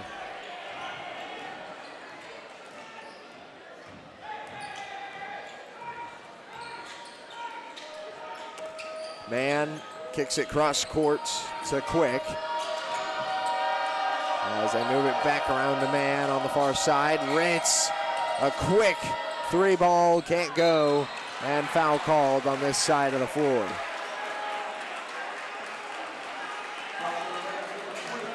Terrence Stevens got up to grab that rebound, and Slate Wells stuck around for just a little too long.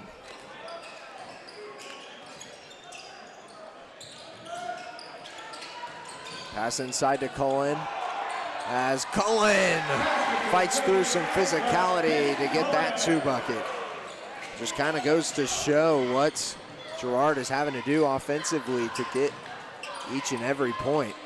Just physical basketball playing for these Trojans, because that's really all that has allowed them to score. Loose ball as Stevens tried to pick it up. And a big missed rebound as Coach Westcott is fired up over it. And I gotta agree with him. There were three Trojans standing there as that ball came down off the rim and hit the ground before anybody was able to grab it. And then Riverton was the one to pick it up. And I mean, had there not been a foul, there would have been a three in Riverton's favor to go along with it. So definitely, I mean, I understand why Coach is a little fired up about that one. Not a great defensive possession out of Girard, and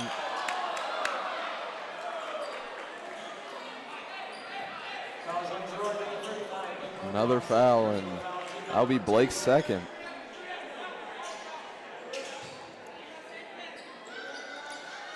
Brocobb collects his second, inbound. I mean, three opportunities. You would hope that Riverton is able to capitalize on at least one of them.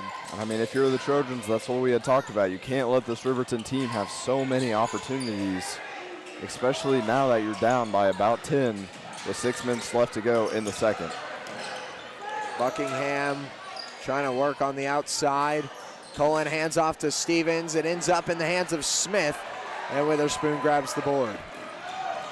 Down the floor quickly and in for Noah Parker.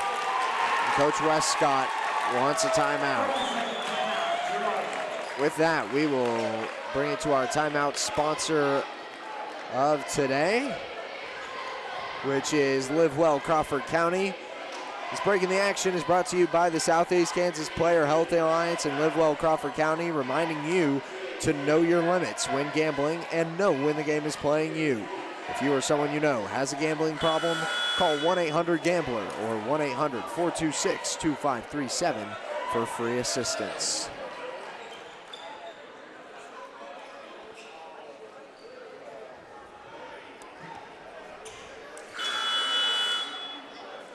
A tough first 2 minutes to quarter number two. No progress made here for Girard. And a couple of opportunities to do so. I mean, right about now is the time that kind of hope for a Briggs Buckingham 3. Cullen dives the boards and gets the 2.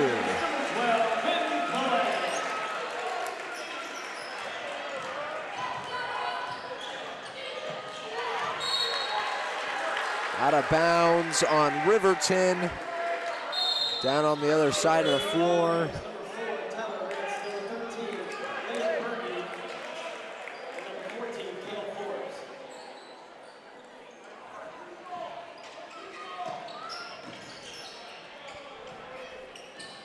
And now to take it down the floor are the Trojans. And like you said, good time to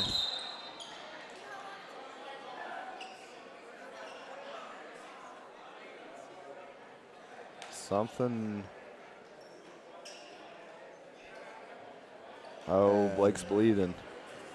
Brocob is bleeding, so the officials' timeout will lead to him having to step off the floor, which kind of sucks because this Girard team was really starting to pick up momentum. Yeah, and now a bit of a break. You stand there for a minute if you're Harrison Burke, and your legs can kind of feel like they're made of cement. Smith over to Stevens. Buckingham to Smith again. Now inside, Stevens trying to work the post. Goes for the reverse and gets it.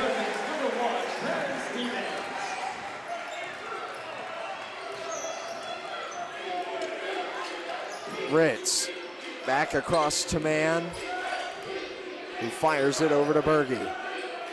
Now back across, Ritz trying to drive the paint. Come on.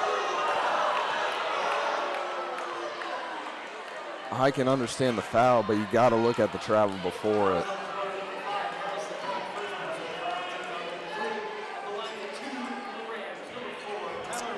That goes against Harrison Burke, his first.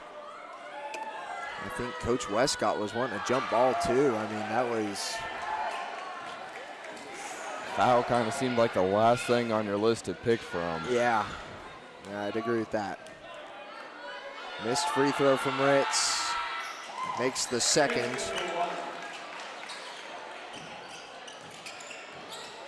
Back up to a 9-point lead. And a turnover here. Stevens pass taken away, and Burke clears it.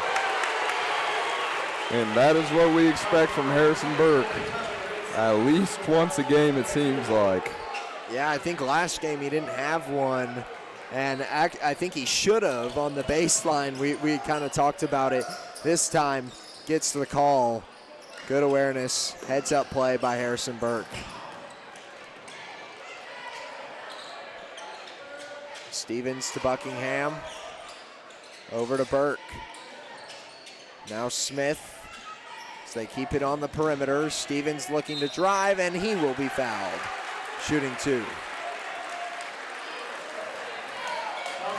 And that is Tyler Ritz's 3rd foul. So keeping an eye on that. So I'm a bit surprised to see him stay on the floor. Coach Tucker Thompson. Oh, no. I'll take it back. I didn't see the man sitting at the scorer's table.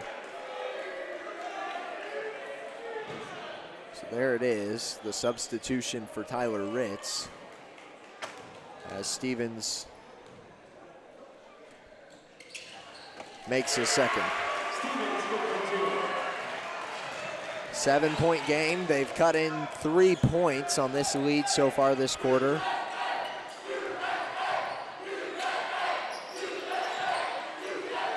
Over to Mann. Back to Forbes for the 3 and makes it. Just growing that lead again, and so this Trojan team once again down by 10. And this pass off the mark, looking inside to Smith, was Ben Cullen. One thing that I'm seeing here on this Girard side of the floor is they're down right now, and there's very limited talk. There's not a lot of communication. Guys telling each other, you know, pick it up, do this, do that.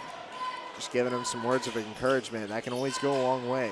I mean, it looks like a bit of frustration on the Girard side of things. Stevens works it to Cullen. Now back across and around to Buckingham, who drives. Tries to get it out to Smith. Burke for the three, can't go. Rebound Cullen. Working in the post, and he gets the two.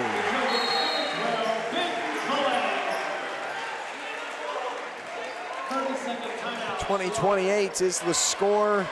We will step aside for just a moment and be right back after this. Thanks to your support, Kenora Eye Care has expanded. With double the space, they offer more exam rooms, larger optical selection, and extended hours to fit your schedule. And with the latest technology, they can quickly diagnose any eye-related issues. All patients are welcome at Kenora Eye Care, the clear choice for your family. More than just your neighborhood pharmacy, Mathis Drug is your hometown partner in health. With pharmacist Bria Scheibe and an experienced, highly trained staff, Mathis Drug is ready to serve you. And now, Mathis Drug offers comprehensive compounding, which is one of the few pharmacies in Southeast Kansas with this convenient on-site service. From medications to expert advice, call 620-261-9779. Mathis Drug Store, where community and care come together. Back on Girard Sports Live, just over 3 to go here in the second. Forbes gives off, and now Witherspoon driving in the paint.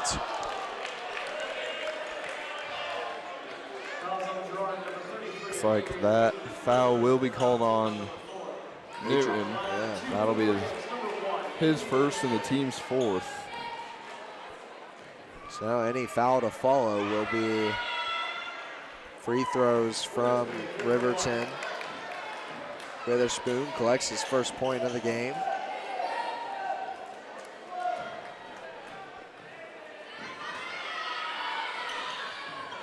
Can't get the second.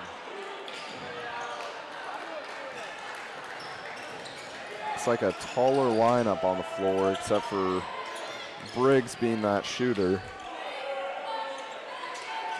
Speaking of shooters, Newton also very capable for a tall man to shoot it from outside the arc. Brocobb takes a long two. Can't go, and it's rebounded by Parker. Berge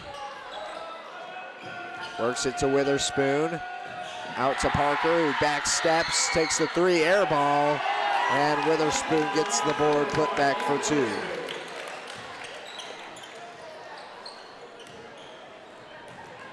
.11 lead now as Cullen, his pass through the hands of both Brocobb and Schultz. I mean, just frustration coming from the passing tonight. I think that's the third or fourth pass that these Trojans have turned the ball over on, and so frustration with themselves and with each other building.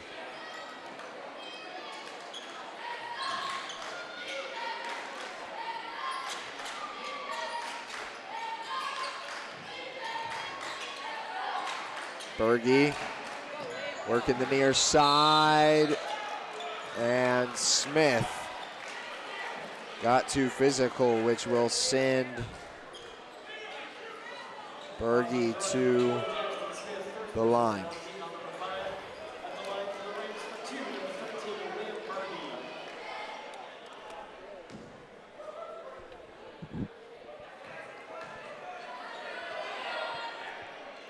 An 11-point game.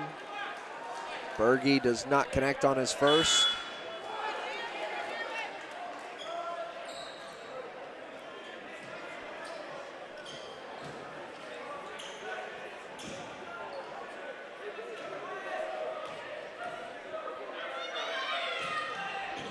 And Berge does not get the second either. Got a foul called as Witherspoon went over the top.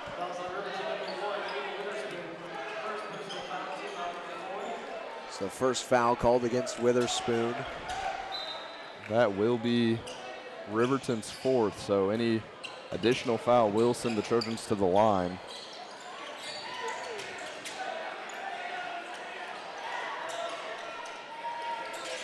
get it over to Buckingham. Now Smith. Cullen, the inside pass to Smith, and he will be shooting free throws.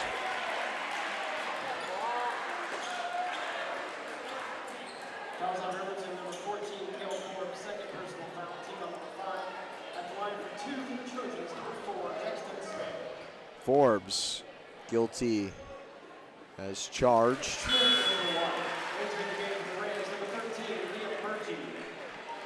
Smith collects the first.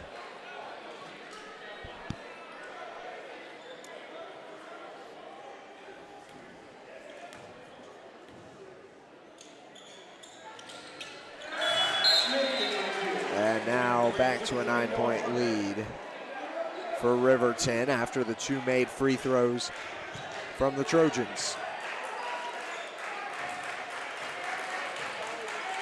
Berge down the floor. Parker, Berge, hands off to man, 20 on the shot clock.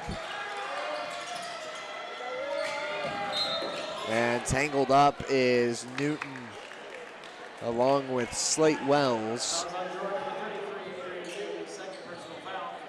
Newton gets his second, and out of the people who have played so far for Girard in tonight's game, Briggs Buckingham, the only one without a foul. I mean, Briggs is playing a clean game, and honestly, I'd like to see just a little bit more involvement from him on the offensive side of things, just with the 3 ball. And I know teams have gotten used to Briggs being that 3-point shooter, so they're playing a lot tighter defense than they were at the beginning of the season. But if you're Coach Westcott, if there's a play you can draw up to get that ball in Briggs' hand wide open from the 3, it's the play I would go with. Just over 60 to go here in the first half. Cullen posts up, can't get it to fall. It's rebounded by Wells. Now down the floor with Witherspoon, and a foul called.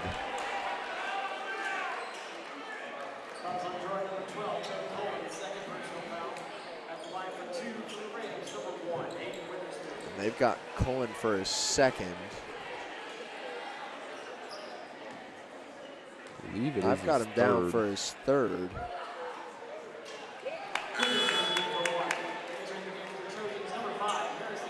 Looks like with that foul on Ben, Harrison will check into the game. Ben will take a seat. We'll mark it down for Cullen's third. We'll double check that at halftime with the scorebook. Make sure that's all correct. Up to 33-22 after Witherspoon makes his first free throw. Schultz driving the paint, can't get it to go. It's rebounded by Wells and now poked out by Burke.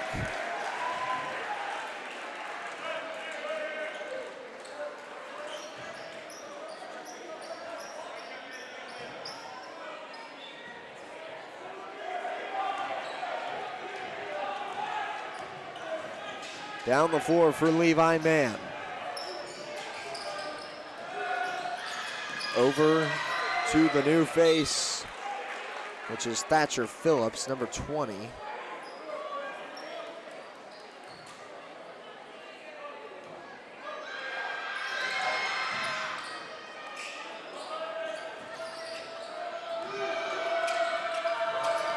Man to Witherspoon. Cross court to Berge, and now Phillips can't get it to fall. It's rebounded by Schultz.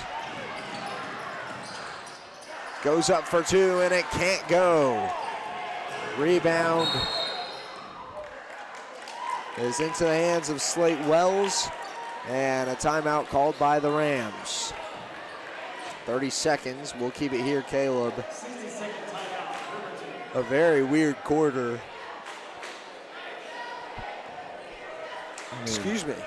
Just a weird start and a weird finish. I mean, you don't even want to say finish quite yet. It's just kind of been slowing up or speeding up and slowing down, and just, like you're saying, just a strange basketball quarter, almost a strange half. Just the scoring will pick up and then it'll slow back down, and it's just seems like this quarter has gone on for quite a while. Yeah, and there was a little bit of a back and forth between Thompson and Westcott right there, as I believe it was initially called a 30-second timeout, and maybe that debacle was over the fact that the Rams were seated, which you can't do in a 30-second timeout. You have to stay standing in a huddle. Only in a full timeout can you sit your floor guys. So very interesting there. I didn't quite catch if it was a joke or whatever. Both of those guys very honestly positive demeanors for being head coaches of a boys basketball team. Oh! Blocked by Newton. Burke tries the chuck up and can't get it to go. And now the basketball sitting next to the flutes up there on the stage. We will take a break as we send it to halftime. 33-22 is the score. We'll be right back.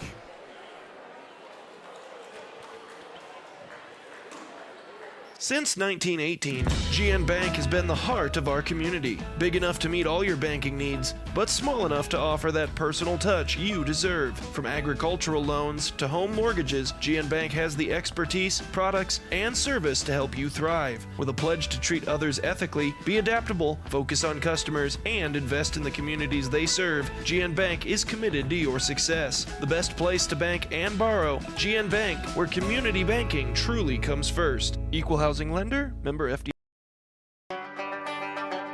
You've heard go big or go home. At Big Iron Auctions, you can go big from home. With thousands of pieces of equipment, active auctions, bidding at your convenience, and an easy-to-use site, BigIronAuctions.com can help you grow big. Call Tyler Jackman at 6. Brother's doing a 30 before 30. And that's what I'll tell him. He's putting together 30 tasks that he wants to complete between his 25th birthday and his 30th birthday. And learn how to play an instrument. Are you wanting to have it on during the homecoming stuff? Oh, we're here. Since 1918, GN Bank has been the heart of our community. Big enough to meet all your banking needs, but small enough to offer that personal touch you deserve. From agricultural loans to home mortgages, GN Bank has the expertise, products, and service to help you thrive. With a pledge to treat others ethically, be adaptable, focus on customers, and invest in the communities they serve, GN Bank is committed to your success. The best place to bank and borrow, GN Bank, where community banking truly comes first. Equal housing.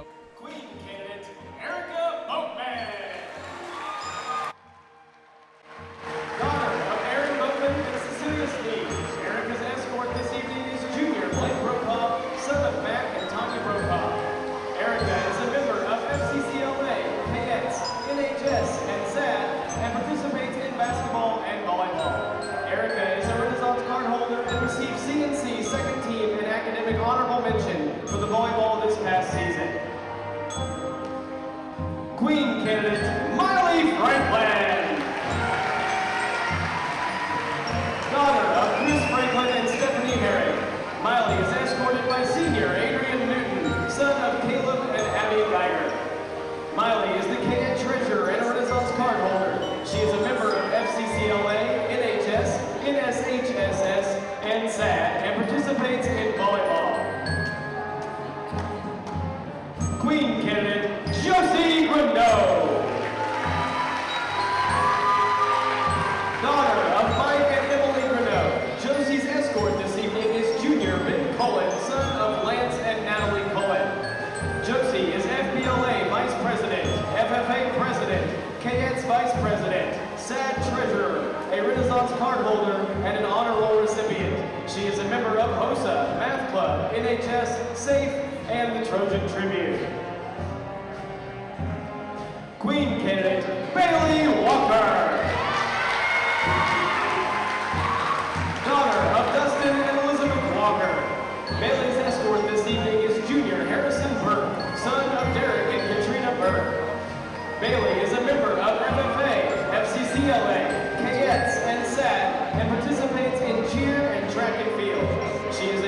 Cardinals cardholder and an honor roll recipient.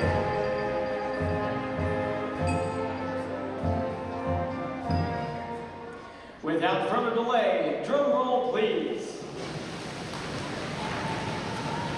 It is my pleasure to present the 2026 GHS Winter Homecoming Queen, Miss Josie Granot.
Support, Kenora Eye Care has expanded. With double the space, they offer more exam rooms, larger optical selection, and extended hours to fit your schedule. And with the latest technology, they can quickly diagnose any eye-related issues. All patients are welcome at Kenora Eye Care, the clear choice for your family's vision.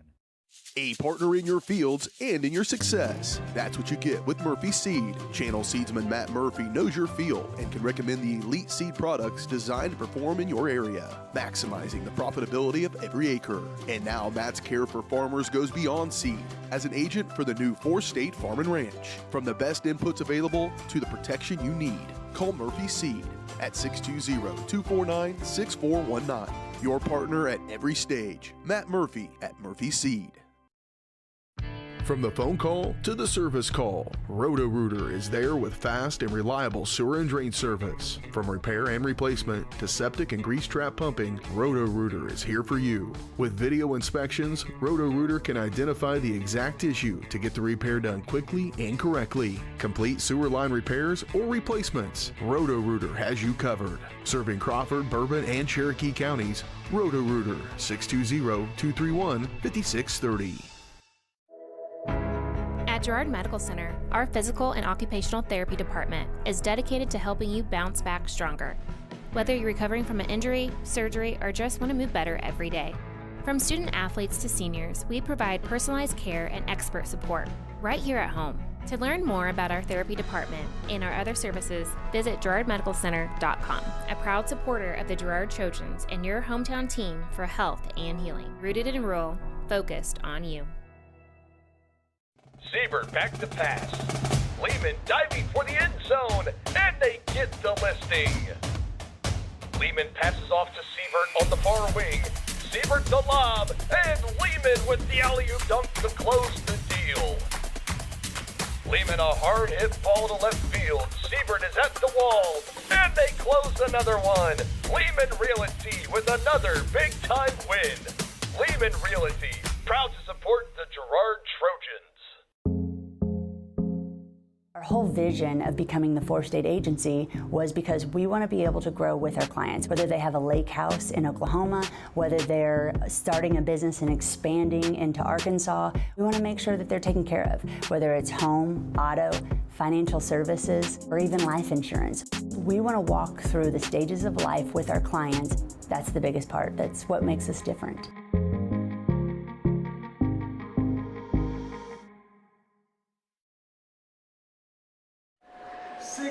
And we're back on the GN Bank halftime show.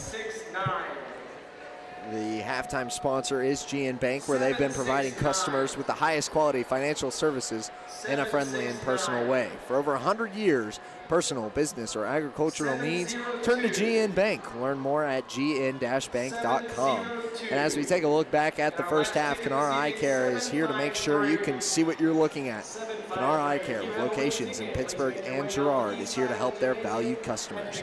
Learn more at kenaraeyecare.com. Okay, a little bit.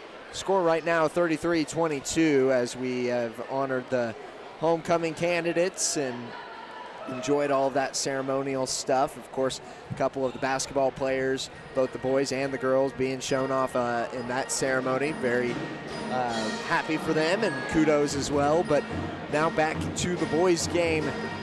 It's been a little bit of a rocky start. 2 quarters, both ending up in an average of 11 points. The first quarter was 10, second quarter was 12. What are you seeing right now that if Girard would start something or change something that could start to shift this game in their favor? And I think the biggest thing is just you got to make sure that you're scoring on those opportunities, and you can't keep turning the ball over whenever you're just passing it to one another. And that's the biggest thing was 4 or 5 times tonight, it's just been you're passing the ball to one another and you're turning it over. And that's, I think, something that Coach Westcott has definitely seen and will want to change, and that's something that this team will need to change if you're going to want a chance to win this game. And so just not giving the other team open just possessions and just being able to score whenever you have the ability to. So I think those are the biggest things just going into the second half. Yeah, 3 things that I noticed in that first half, and a little bit of each that had you gotten them, it could have meant the difference in about, I would say, like 8 points if you capitalize on these 3 things. And these are easy rebounds. So the rebounds where the basket's open, I mean, you had that one on this side that ended up turning into 2 points for Riverton, and not to mention that, but also a couple of offensive rebounds that just seemed like they should have gone in Girard's favor, and then somehow Riverton ends up with the ball. Things like those, you got to be strong with it whenever you're going up to the glass, and I'm sure Coach Westcott is driving that into the brains of these players, as that was what he was most fired up about after the missed rebound. And then the turnovers, like you said, I think those are pretty self-explanatory, not giving the ball up early in your possession. And then the last thing is easy buckets. We've had so many opportunities where players like Jackson Smith, Blake Rokop, even Briar Schultz being able to drive into the paint and get a good look laying it off the glass, and it just hasn't connected. Now, I know that that's something that's like, you know, oh, it's a little bit unlucky.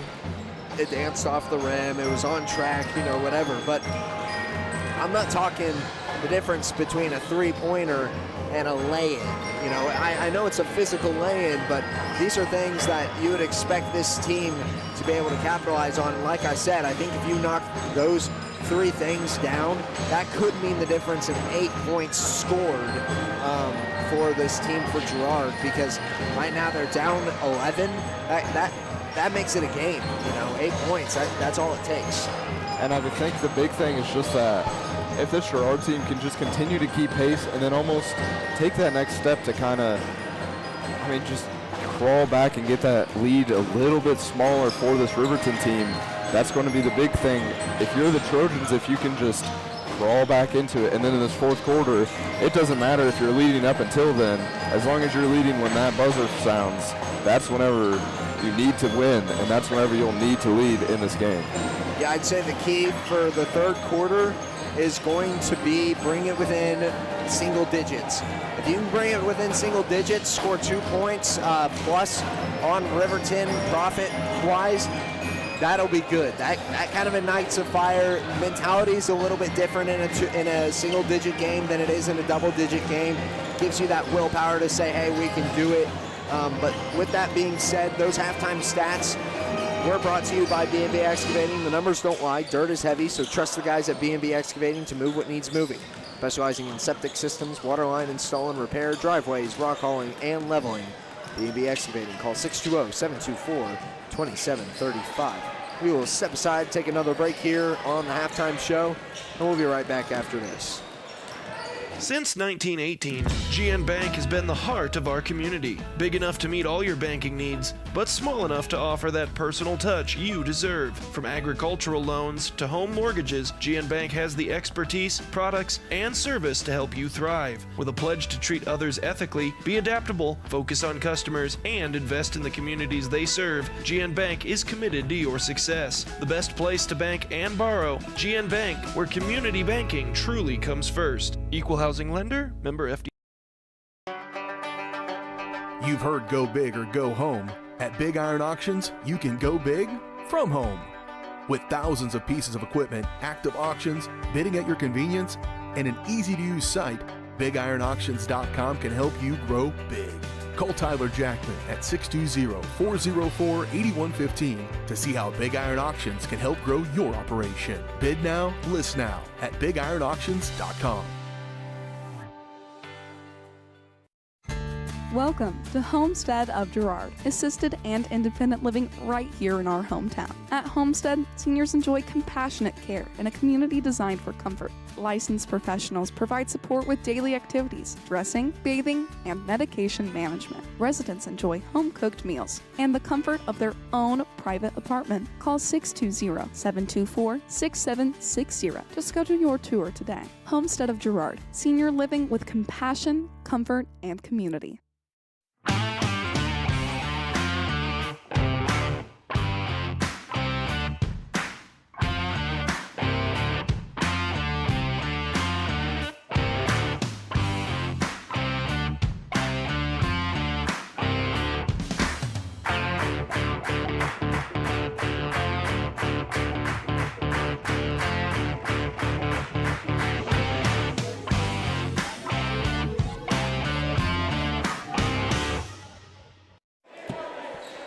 Back for the second half of action. 22-33 is the score. Girard down by 11, headed into quarter number 3. And Westcott coming off of a couple of back and forth games. You can tell he wants this one. And I mean, this is a big team, or a big win against this Riverton team. And so just to get a win, that's going to be the biggest thing, especially with just so many games recently. It seems like just going back and forth all game, and the Trojans have had 1-1, and then they've lost the other one. And so just a big win definitely tonight against these Riverton Rams.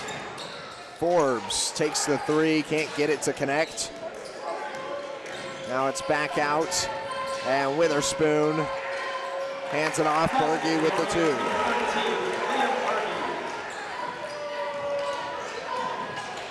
Makes this comeback just a little more tricky for this Girard team. Cullen's shot blocked. Can't get it there, and now he's called shooting 2.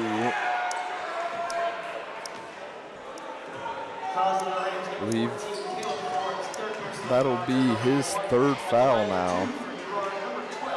That puts him and Tyler Ritz at 3 fouls apiece, as Cullen shoots 2 and short on the first look. Tonight has not been the night for free throws. No, not for girls game, boys game, or either team. See if he can make the adjustment. Just a bit long on that try. 0 for 2.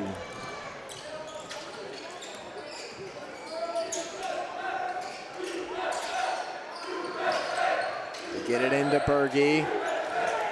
Back out, Forbes for the triple. Can't get it. Rebounded by Brokob, and now back the other direction. Cullen was calling for it, but Forbes gets a nice pick. And now Ritz takes it down the floor for Riverton.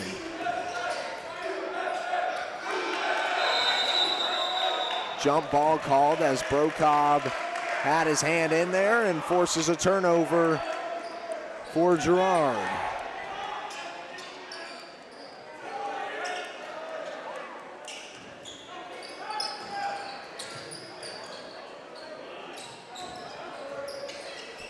Minute gone here in the 3rd. Stevens, Brokob at the point. Back across to Buckingham. And they will say he went over and back.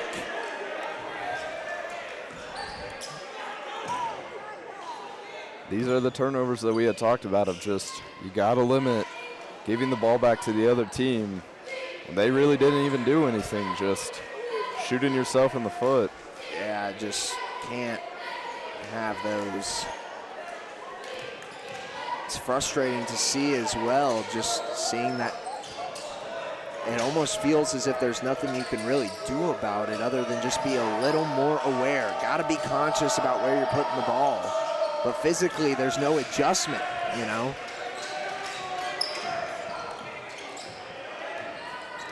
Good rebound by the Trojans. Smith kicks out to Brokob. Brokob now takes to the paint and can't get the drop in. Over to Mann. Back to Berge, who takes a floater from the stripe, can't get it. This one's tipped out to Mann.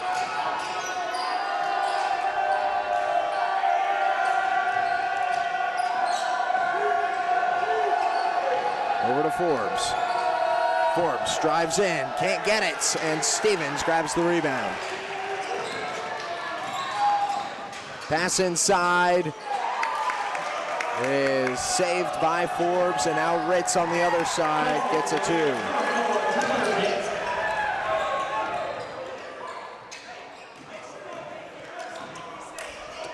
And you can see it on some of these players' faces for Girard as well. The grit, the effort that they're putting in, and it's just not paying off. Just every bucket that Girard's getting is either going to be an and one opportunity or they're going to the line. I mean, just playing physical down low, and it's these Rams are getting fouls called on them, but right now it's not doing enough to even crawl back into this game. That is the 4th for Forbes.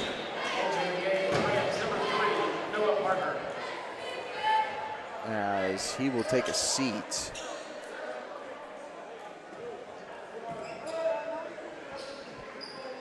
Coming in for him is Noah Parker.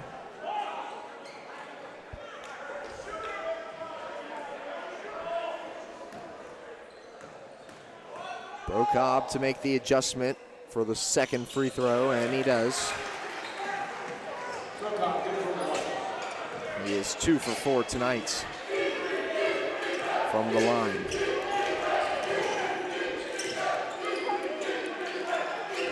Man, working against Brokob, now pulls up floater, and it toilet bowls out. 14-point game as Smith works it to Buckingham, now trying to work inside. Back across, Brokob pulls up for the 3, and it's short. This one loose, ends up in the hands of Ritz, who can't get the bucket. 3 try from Tyler Ritz, and now Smith facing triple coverage.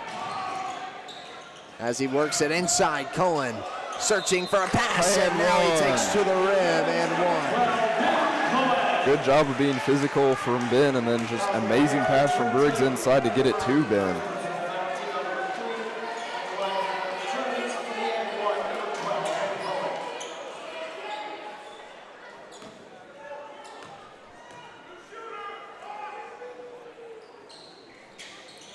This is on the free throw. Rebound Riverton after it's tapped around. 12-point game. Virtually back where we started here at the top of the 3rd.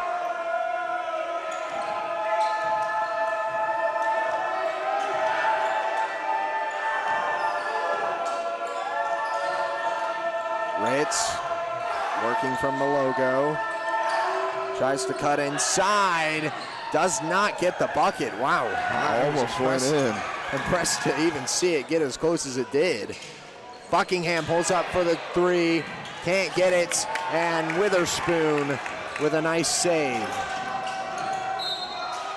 Block foul called against Briar Schultz.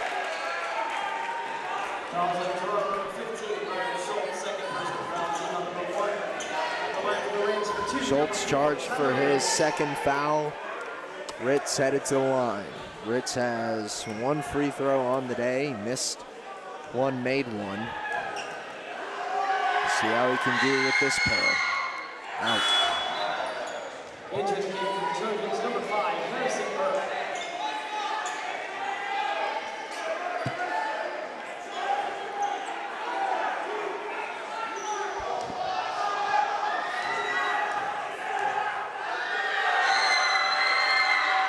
Makes the adjustment. Entering the game for the Rams, number 25, Slate Wells. 38-25. 3:37 remaining here in the third.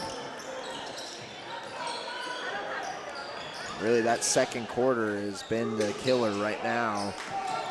They've kept it close in every quarter except for that.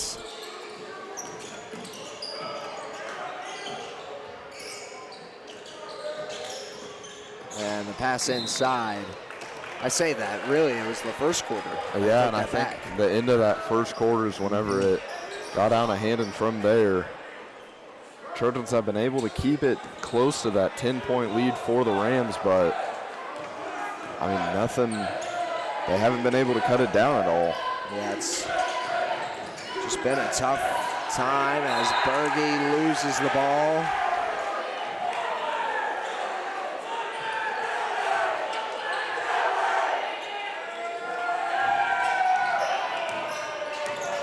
Now Smith over to Brokaw.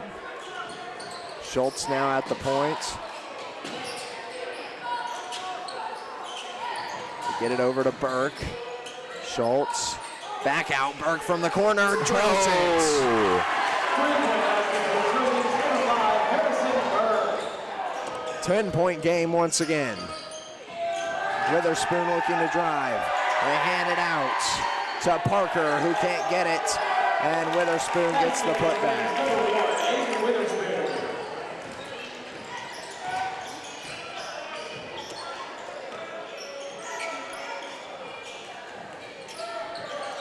Schultz to break the 10-point spell. And he grabs a trifecta himself. Those bench players are making the threes count. Couple of them back to back. To try and grab some of this momentum here. This one poked into the hands of Cullen. Single-digit lead for Riverton as Smith takes it down the floor. Now they'll work it to Brokaw on the near side. Back across to Burke. Smith finds himself at the block, and that shot is blocked by Berge. Man, for the three, can't go, and it's rebounded by Brokaw.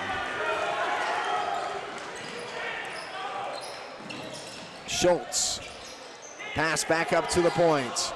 Brokaw steps in, gets the two. Here's the momentum starting to shift. 7-point game now here in Girard.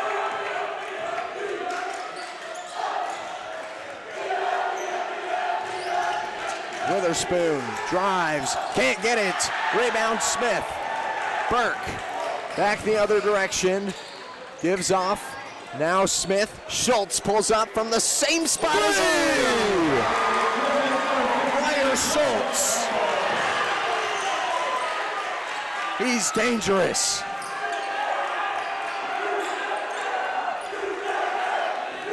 Witherspoon slowing down the pace here.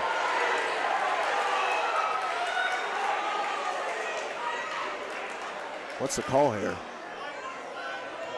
It's like they're calling out Harrison for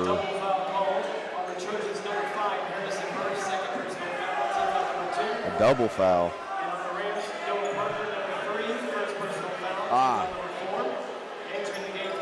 So a foul against Burke and against Parker, as they must have gotten a little too pushy shoving. I think a little pushing went on, and I had only seen Parker push Harrison, but I wouldn't doubt if there's a little something before that too. Well, both of them get charged with a foul, so both of them are going to step off. 4-point game here.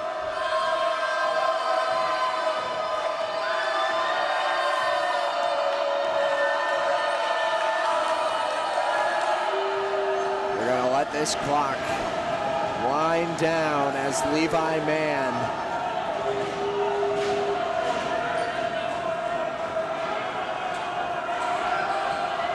starts the motion here. Ritz lays a screen.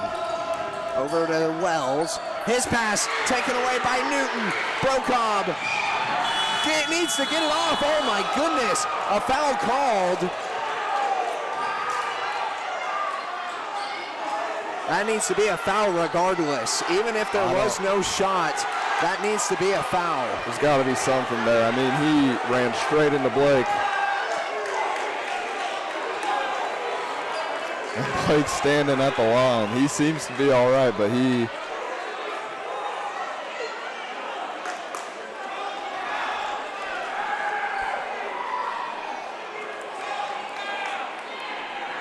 We'll see what the final call here is.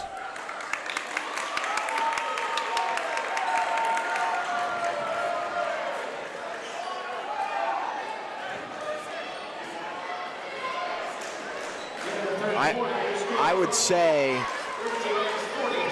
the way this needs to go is it was a foul after the buzzer. I think that's the call, and that's an unbiased take.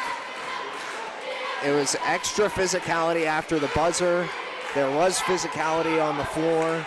The foul needs to be called. It was outside of the play, which is possible. I mean, that's not impossible to say. It does not warrant free throws, but I believe you would take that into the next quarter. I mean, I'll give you the biased opinion. I think it's a foul. He ran straight into him. It's 100%. Blake seems to be all right. He was giving me the thumbs up, but just nothing called there. Wow. No foul. I mean, regardless, this Trojan team, they're down by 4 now. I mean, we've stuck it out through this break here into the fourth quarter, but this is huge. We said single digits. They said I'll do you one better. Almost a single possession, 2 possessions away. And you would think this team has some momentum right after that. Should have been foul. 100%. Just got to keep the grit up. Man, his pass deflected. Oh. They will say Buckingham touched it while he was standing out of bounds. That would have been big from Briggs. Would have been. He was very close to getting that takeaway, but that does drain 10 seconds off the shot clock, so keep an eye on that. Man looking to drive the paint, takes the floater, can't get it to go. Rebound Newton, and now back the other way, and he's almost lost the ball. Pass across to Buckingham, and now Stevens. Scanning, delivers, over to Brocob. Schultz, ooh, he was lining up that 3 again. Newton, Let's go, he Nudie. takes his shot. What a way to start off the scoring for Adrian Newton, his first points of the game. And now down to a 1-point lead. Man, drives the paint and will be fouled. Newton was close to getting a clean block there. But you'd rather that than the easy layup. And that's what I'm saying, make them learn it. This way, the crowd can get kind of a chance to re-jump on a miss here. It's like Colin will come in for Newton and Smith will come in for Brocob. Not to mention, this gives the Trojans a better chance at rebounding a miss than it did initially.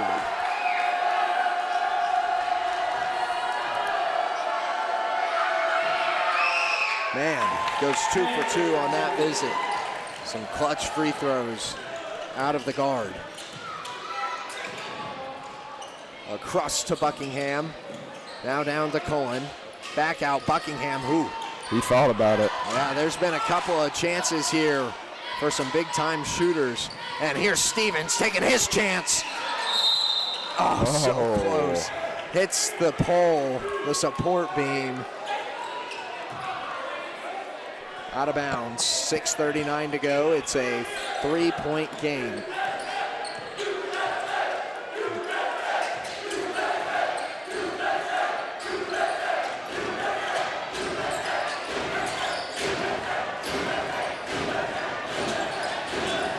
Working on the perimeter. Student section getting loud. Berge looking and delivers to Forbes. 7 seconds on the shot clock as Mann gets it. Now he'll drive, take a floater, and drill it. If you're the Trojans, you can't lose your momentum here. You gotta keep up the scoring and follow along with these Riverton Rams. Buckingham to Smith. Smith gonna draw up the offense. Now over to Schultz and now Cullen. A back and forth pass between the two of them. And this one's loose. No way. Really? Oh, no way. I don't know how you call that. Schultz called for his third foul.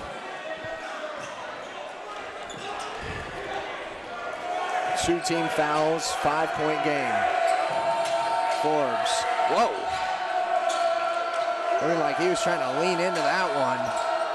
And drills a three. That's a huge bucket from Cale Forbes. And another loose ball out of bounds. Got to clean it up on offense. If you're the Trojans, you were right there. You got to get right back to where you were. Forbes pulls up again.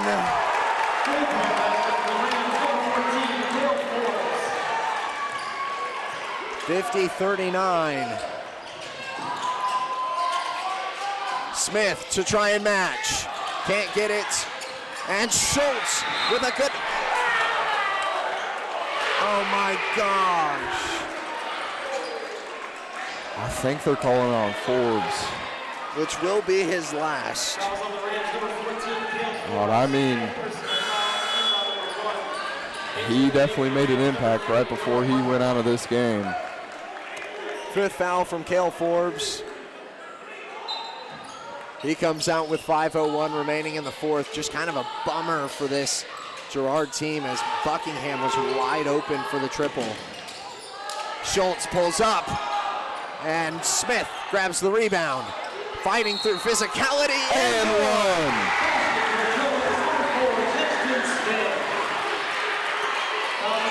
41-50. The second foul called against Aiden Witherspoon.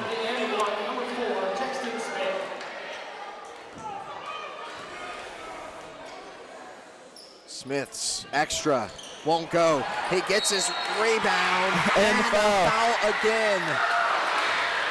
Is this going to be a shooting foul? I believe they're going to keep it here on the floor. But a huge possession coming up for the Trojans.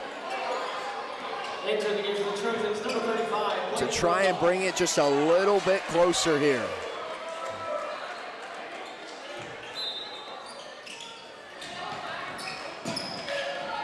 Schultz. Stevens for the three.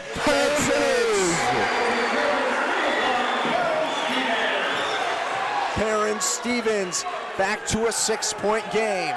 Mann gonna slow things down with Ritz up top. They're kicking out to Berge. Mann really the only scorer here in this second half. And a travel.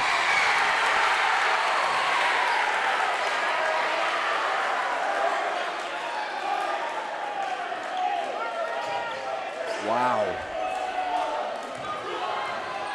Here is one of the larger possessions for Girard coming up. Got to get it across midcourt, and they do. Cullen to Schultz, who does not connect. What a tease. So close for Briar Schultz. And now Buckingham will be called for another foul here. It's the third team. First personal for Buckingham.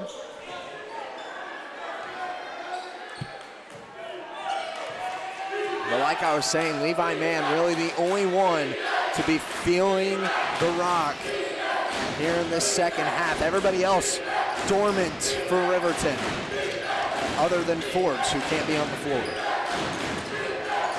Berge. Back up top to Mann. 3:35. Berge takes a step inside, floaters it in.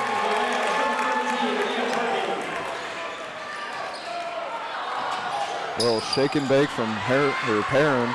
And loose ball as he will foul Mann on the way to the bucket. And tough foul, but I feel like it probably had to be done. You gotta give your team a chance to try and see some missed shots here, and Levi Mann was not missing that one wide open.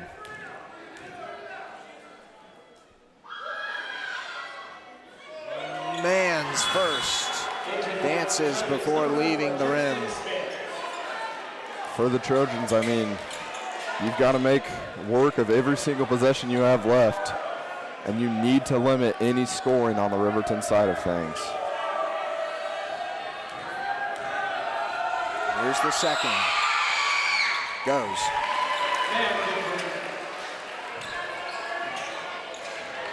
Nine-point game. Buckingham. They work it over to Smith on the logo.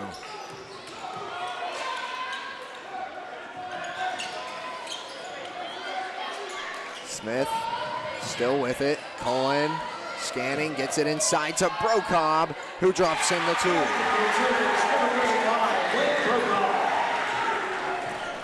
Down to 7 points.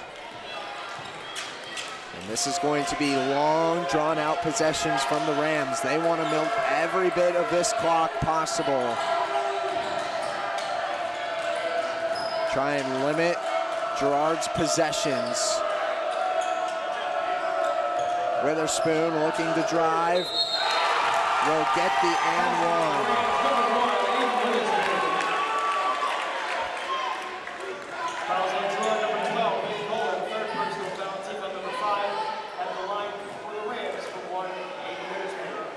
Still got Cullen a foul behind from what I've got, as that makes it a 10-point game.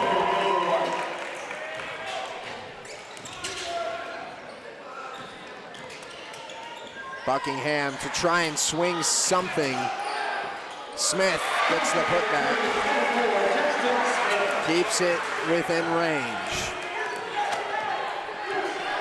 Got to start seeing those fall every single possession now for Girard.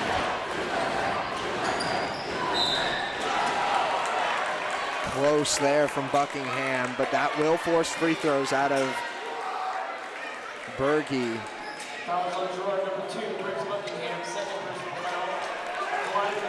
Which isn't necessarily the worst thing that could happen. Say, if there's someone you want to pick, yeah, he's probably the one. He went empty on his last trip to the line.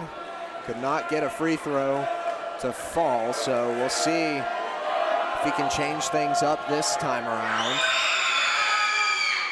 And he does. Entering the game for the Rams, number 25, Slade Wells. And for the Trojans, number 5, Harrison Burke. Gets the first. Burke comes in for Brocob. Berge's second to keep the Trojans at bay, does not go. Smith now down the floor. Inside, Burke for the two. Can't get it. And it's rebounded by Witherspoon. I gotta say, Caleb, with that miss, you're asking a lot out of these Trojans. This Riverton team is doing a good job of just milking the clock. Man pulls up from the elbow. That's been the difference maker tonight. Making those for the Rams. Girard unable to get those to fall.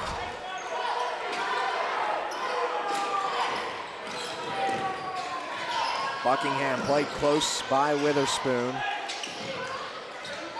Smith pulls up for the three, can't get it to go. And we've got a foul.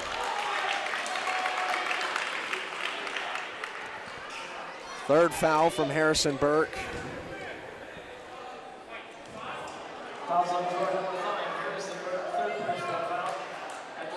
And yet another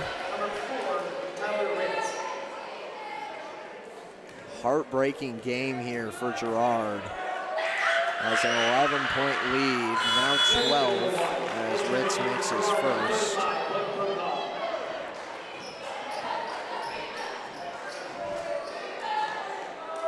With just over a minute to go, seems like too much.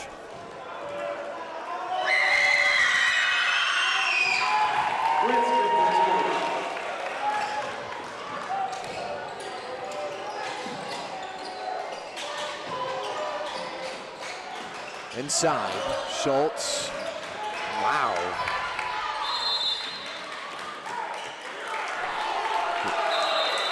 I don't know what's happening. Yeah, what? Unless there should have been a foul, and then I was about to say, my goodness. Burt got called on kind of a touchy foul down on this side, forced free throws, and then there wasn't a foul on Schultz there, and tried to give Riverton the ball right back. I started to feel like they just wanted this one to be over. Brokob to Smith for the three. Can't get it to fall. Brokob, his shot blocked. Out of bounds on Witherspoon. 40.4 seconds. 8 seconds separate shot and game clock, with shot sitting at 32.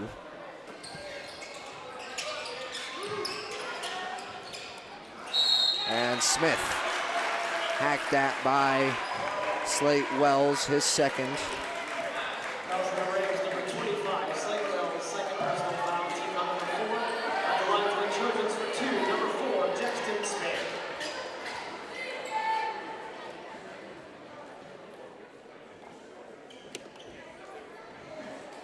.48-61. Smith to bring it into the 50s. I think the score just kind of tells the tale right now, as the Trojans were just unable to get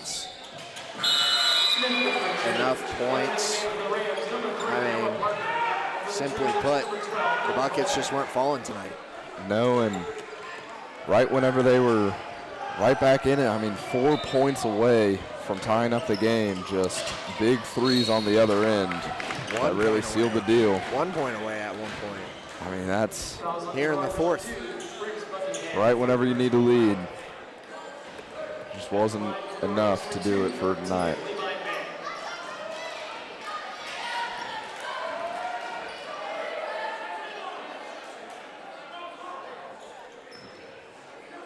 Levi Mann to shoot free throws.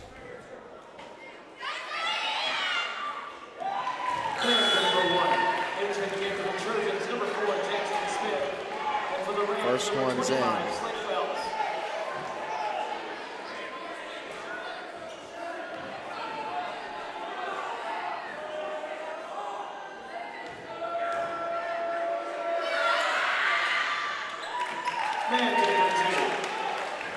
Two for two on that visit from Mann.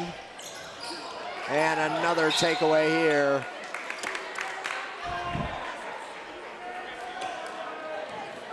Foul against Brokob.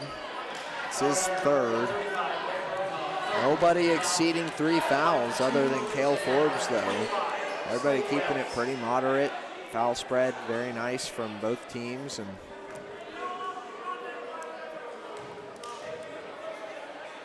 now Slate Wells will take the line, 64-50.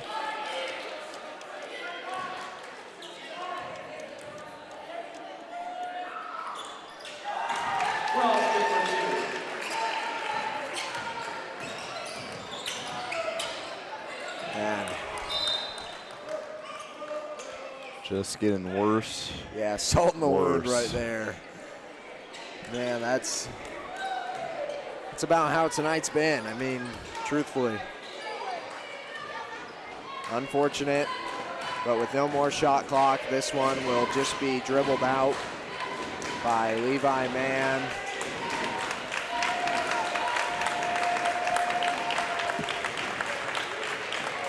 Another unfortunate loss from the Trojans. High effort, high intensity, but Riverton will be 2-0 over Girard on the season. Final score 65-50. And we've said it before, I'll say it again. A lot of opportunities in that game that showed that it was possible. Showed that it was possible to grab this win for the Trojans, which is the bright spot of it all. And I mean, this team was right there, but just fell a little short.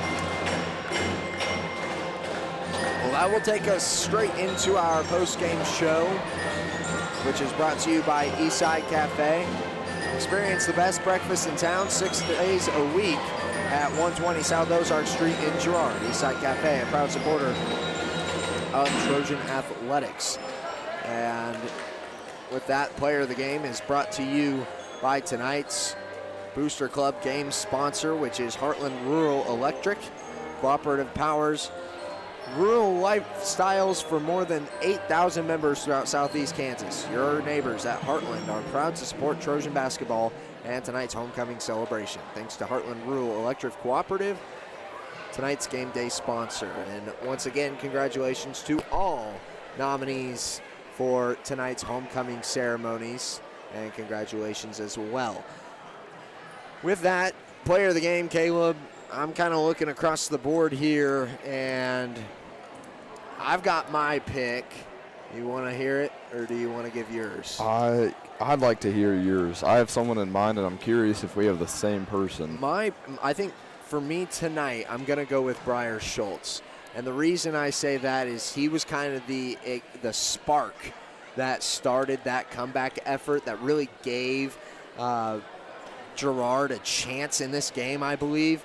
You know, he had 2 big-time threes from that same spot back-to-back, being able to just adapt coming off of the bench. It was a very impressive effort by Briar Schultz, and I think he's well-deserving. 8 points. I mean, he's right there with a lot of the other leading scorers. I think the leading scorer for tonight was Jackson Smith, sitting at 10. So not much higher than Schultz, and I think for him, he had some higher intensity moments, I guess. And I mean, I agree with you. That's exactly who I was thinking. So Briar had he was the one that really made the momentum seem like it was going to swing in the Trojans' favor and really got things going for this team. So definitely a great pick, and I agree with you going with Briar Schultz. So as we run down these stats right now, Perrin Stevens with 7. Buckingham empty tonight. One of the rare occasions that we see Briggs Buckingham unable to connect from anywhere on the floor. And then as we keep moving down, Jackson Smith sitting at 10.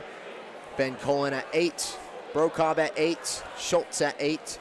Burke at 5, and Adrian Newton with 3, a big-time 3 as well. So giving him props where they're due, because he was a part of that secondary effort there from the bench, which was, like I said, ignited by Briar Schultz, and seeing that he had 2 of those, I think he's deserving. And the shot of the game, I feel like, is kind of right there as well. I was going to say, right there. Yeah, shot of the game brought to you by Bradshaw Collision Repair.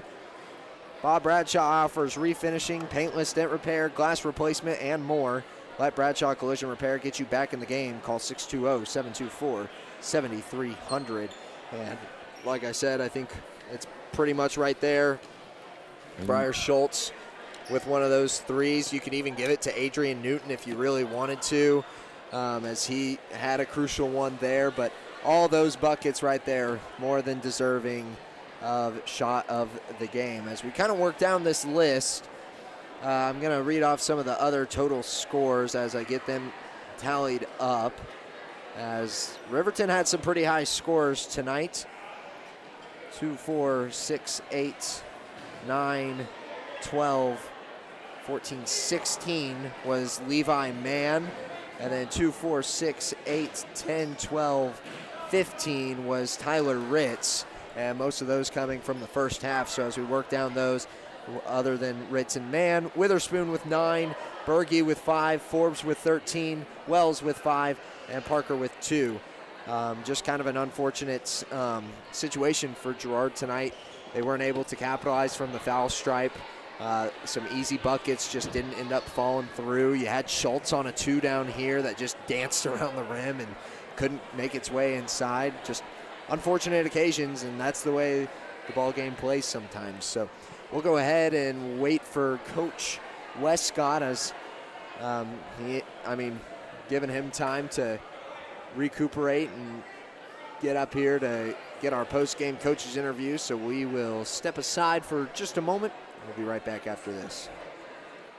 From the phone call to the service call, Roto-Rooter is there with fast and reliable sewer and drain service. From repair and replacement to septic and grease trap pumping, Roto-Rooter is here for you. With video inspections, Roto-Rooter can identify the exact issue to get the repair done quickly and correctly. Complete sewer line repairs or replacements, Roto-Rooter has you covered. Serving Crawford, Bourbon, and Cherokee counties, Roto-Rooter, 620-231-5630. Whether you're trying to make the most of the next harvest, navigating a changing business landscape, or planning for the next chapter in your life, the professionals at Prime Accounting Solutions are here to help. With 10 locations, And we're back on Girard Sports Live. Got an announcement here from Caleb, as he will let you guys know about something pretty important. And once again, we are talking about the Senior After Prom Bingo Night. Are you looking for a winning way to support our high school juniors and seniors? If you're feeling lucky, you can head to the St. Michael's Catholic Hall on February 21st, starting at 6:30. The Girard After Prom Committee is hosting a Bingo Night fundraiser featuring a silent auction and concessions. Each dollar raised helps provide a safe, fun, and drug-free party for the high schoolers at After Prom. All are welcome. Help us make this year's After Prom a success. See you on February 21st at the Catholic Hall. Still awaiting Coach Westcott's arrival for the post-game coaches interview, which is brought to you by Community National Bank and Trust. Serving the area for 30 years. Stop in soon to pick up your very own Girard Trojan Instant Issue Mascot Debit Card. Community National Bank and Trust is a proud supporter of Girard schools. Learn more online at mybankcnb.com. Any final comments, Caleb? I feel like we've kind of touched on everything, but looking at the schedule, actually, we'll go ahead and run through that real quick here on Girard Sports Live. As looking forward, I know we've got a couple of pretty high-level matchups coming up. As next week on the 17th, it will be at Frontenac, followed by the 19th will be at Fort Scott. I believe we will be covering that. We will make sure to double check that just to make sure. And then, of course, we have Girard at Baxter Springs on the 20th, followed by the 24th, Girard versus Colgan here in Girard, closing it out at home for the final night, which I believe is senior night, correct? Yes, I believe so. So that will be senior night here in Girard versus Colgan, another very highly anticipated matchup. And as Coach Erlacher said, more highly anticipated matchups coming from Frontenac, Colgan, Baxter Springs, Fort Scott. I mean, these are all very capable teams. Baxter Springs kind of got run over by Girard to open up out of break. So looking to see that replicated once more. But other than that, all those other teams very capable, and they're not going to be easy matchups headed into the postseason, which I believe is the perfect conditioning for both of these teams, the girls and the boys side. Yep, and just make sure that you tune in to that senior night game. That will definitely probably be the best senior night in Girard history, so I'd tune in there. But for sure, that'll be a very it'll be a great game. It'll be a great senior night, great ceremony. So, of course, we'll be covering that on Girard Sports Live. Still waiting for Coach Wes Scott, as you know, you come down to this portion of the season, Caleb, and I think it's just really tough when you feel like you're capable of more than what your record is showing. And it's so, I can only imagine how frustrating it is to be a coach and to see that team just kind of come so close time and time again and just not be able to pick up the W, which headed into the postseason, that's crunch time, you know, it's do or die. And I mean, that's how it must feel for this team, just because this team seems like they should have just such a better record whenever we've watched them play, and they have the talent. It's just some of these games like tonight where it just comes down to those last couple of plays, those last possessions, just that's whenever the tide kind of turns in the other team's favor, and that's whenever these teams aren't able to get those wins. So definitely just a difficult stretch especially since just that break that we had with winter break. I mean, this team had one loss going into the break, and it was a loss against one of those better schools in, can't think of who it was, Chanute now. But it was, I mean, one loss to Chanute, that's definitely a better team, and now almost even on the season, just. Well, worse than that. Worse than even now. Yeah. Just, it's kind of gone downhill since then, and definitely looking to pick things back up. Well, we've got Coach Wes Scott here for the post-game coaches interview, so we will go ahead and transition into that. Coach, another close, high-intensity game here in Girard. Down in that fourth quarter, you guys came down to 1 point. Briar Schultz hit a couple of really big threes and a couple other threes coming off of your bench as well. Can you tell me what it took to really just get that team to where it was? Well, we went off to a terrible start tonight. They did pretty much whatever they wanted to offensively that first half. Got to the rim, we backed off to help, and they'd shoot the three over us. So they got a nice team. They shot the ball well tonight, did a lot of good things. We've got to be able to lock down better, and we did not do that in the first half for sure. Ran some junk at them there in the second half, and, you know, give ourselves an opportunity we dug back into. I'll give the kids some credit. They kept fighting, kept playing hard. Just needed a couple more to fall there in that second half. We didn't shoot it real well tonight, and we got to finish better and take care of the ball. We had some bad turnovers tonight as well. Yeah, Coach, you talked about earlier in the season the third quarter kind of being a bit of a kryptonite to your team, and since then it seems like you guys have really been able to put together some nice third quarter performances. Do you have anything to say on that, about tonight's performance? Well, we just try to get better every night. I mean, every quarter, every play we talk about, hey, next possession when you mess up. You know, that's something we got to continue to do. You can't be thinking about the full game. You got to think about the next play. Yeah. And if we'll do that and get a little more consistent, then good things will happen for us. But you know, it's been a struggle at times, and kids are figuring it out. But we're not there yet. We're not where we need to be. And hopefully, we'll keep plugging along and get where we need to be. Yeah, you've got some tough matchups coming up across these next 2 weeks, with Frontenac up next at Frontenac. Is there anything that you have seen about that team when you played them first time here at home that you're looking to really try to punch in and capitalize on? Well, they're very athletic, and they can get out and defend you. So, you know, it'll be another knockdown drag. I told the kids, you know, in the locker room, everybody we have left on the schedule we can compete with, but at the same time, everybody that we got left on the schedule can turn around and beat us. So we got to come to play, make sure we're playing our best, and then we'll see what happens. Yeah, and then last question here, but to kind of add to your point with competing, going into kind of this last stretch of the regular season and into the postseason, we've been seeing this team, you know, time and time again be able to pull some very competitive teams within one possession. Is there something you're looking to change here that maybe you thought of in this game, or maybe that you're looking to just do in practice across these next few weeks to close out these victories? Well, we just got to get over the hump, and you know, it comes down to that play in second quarter that nobody's thinking about.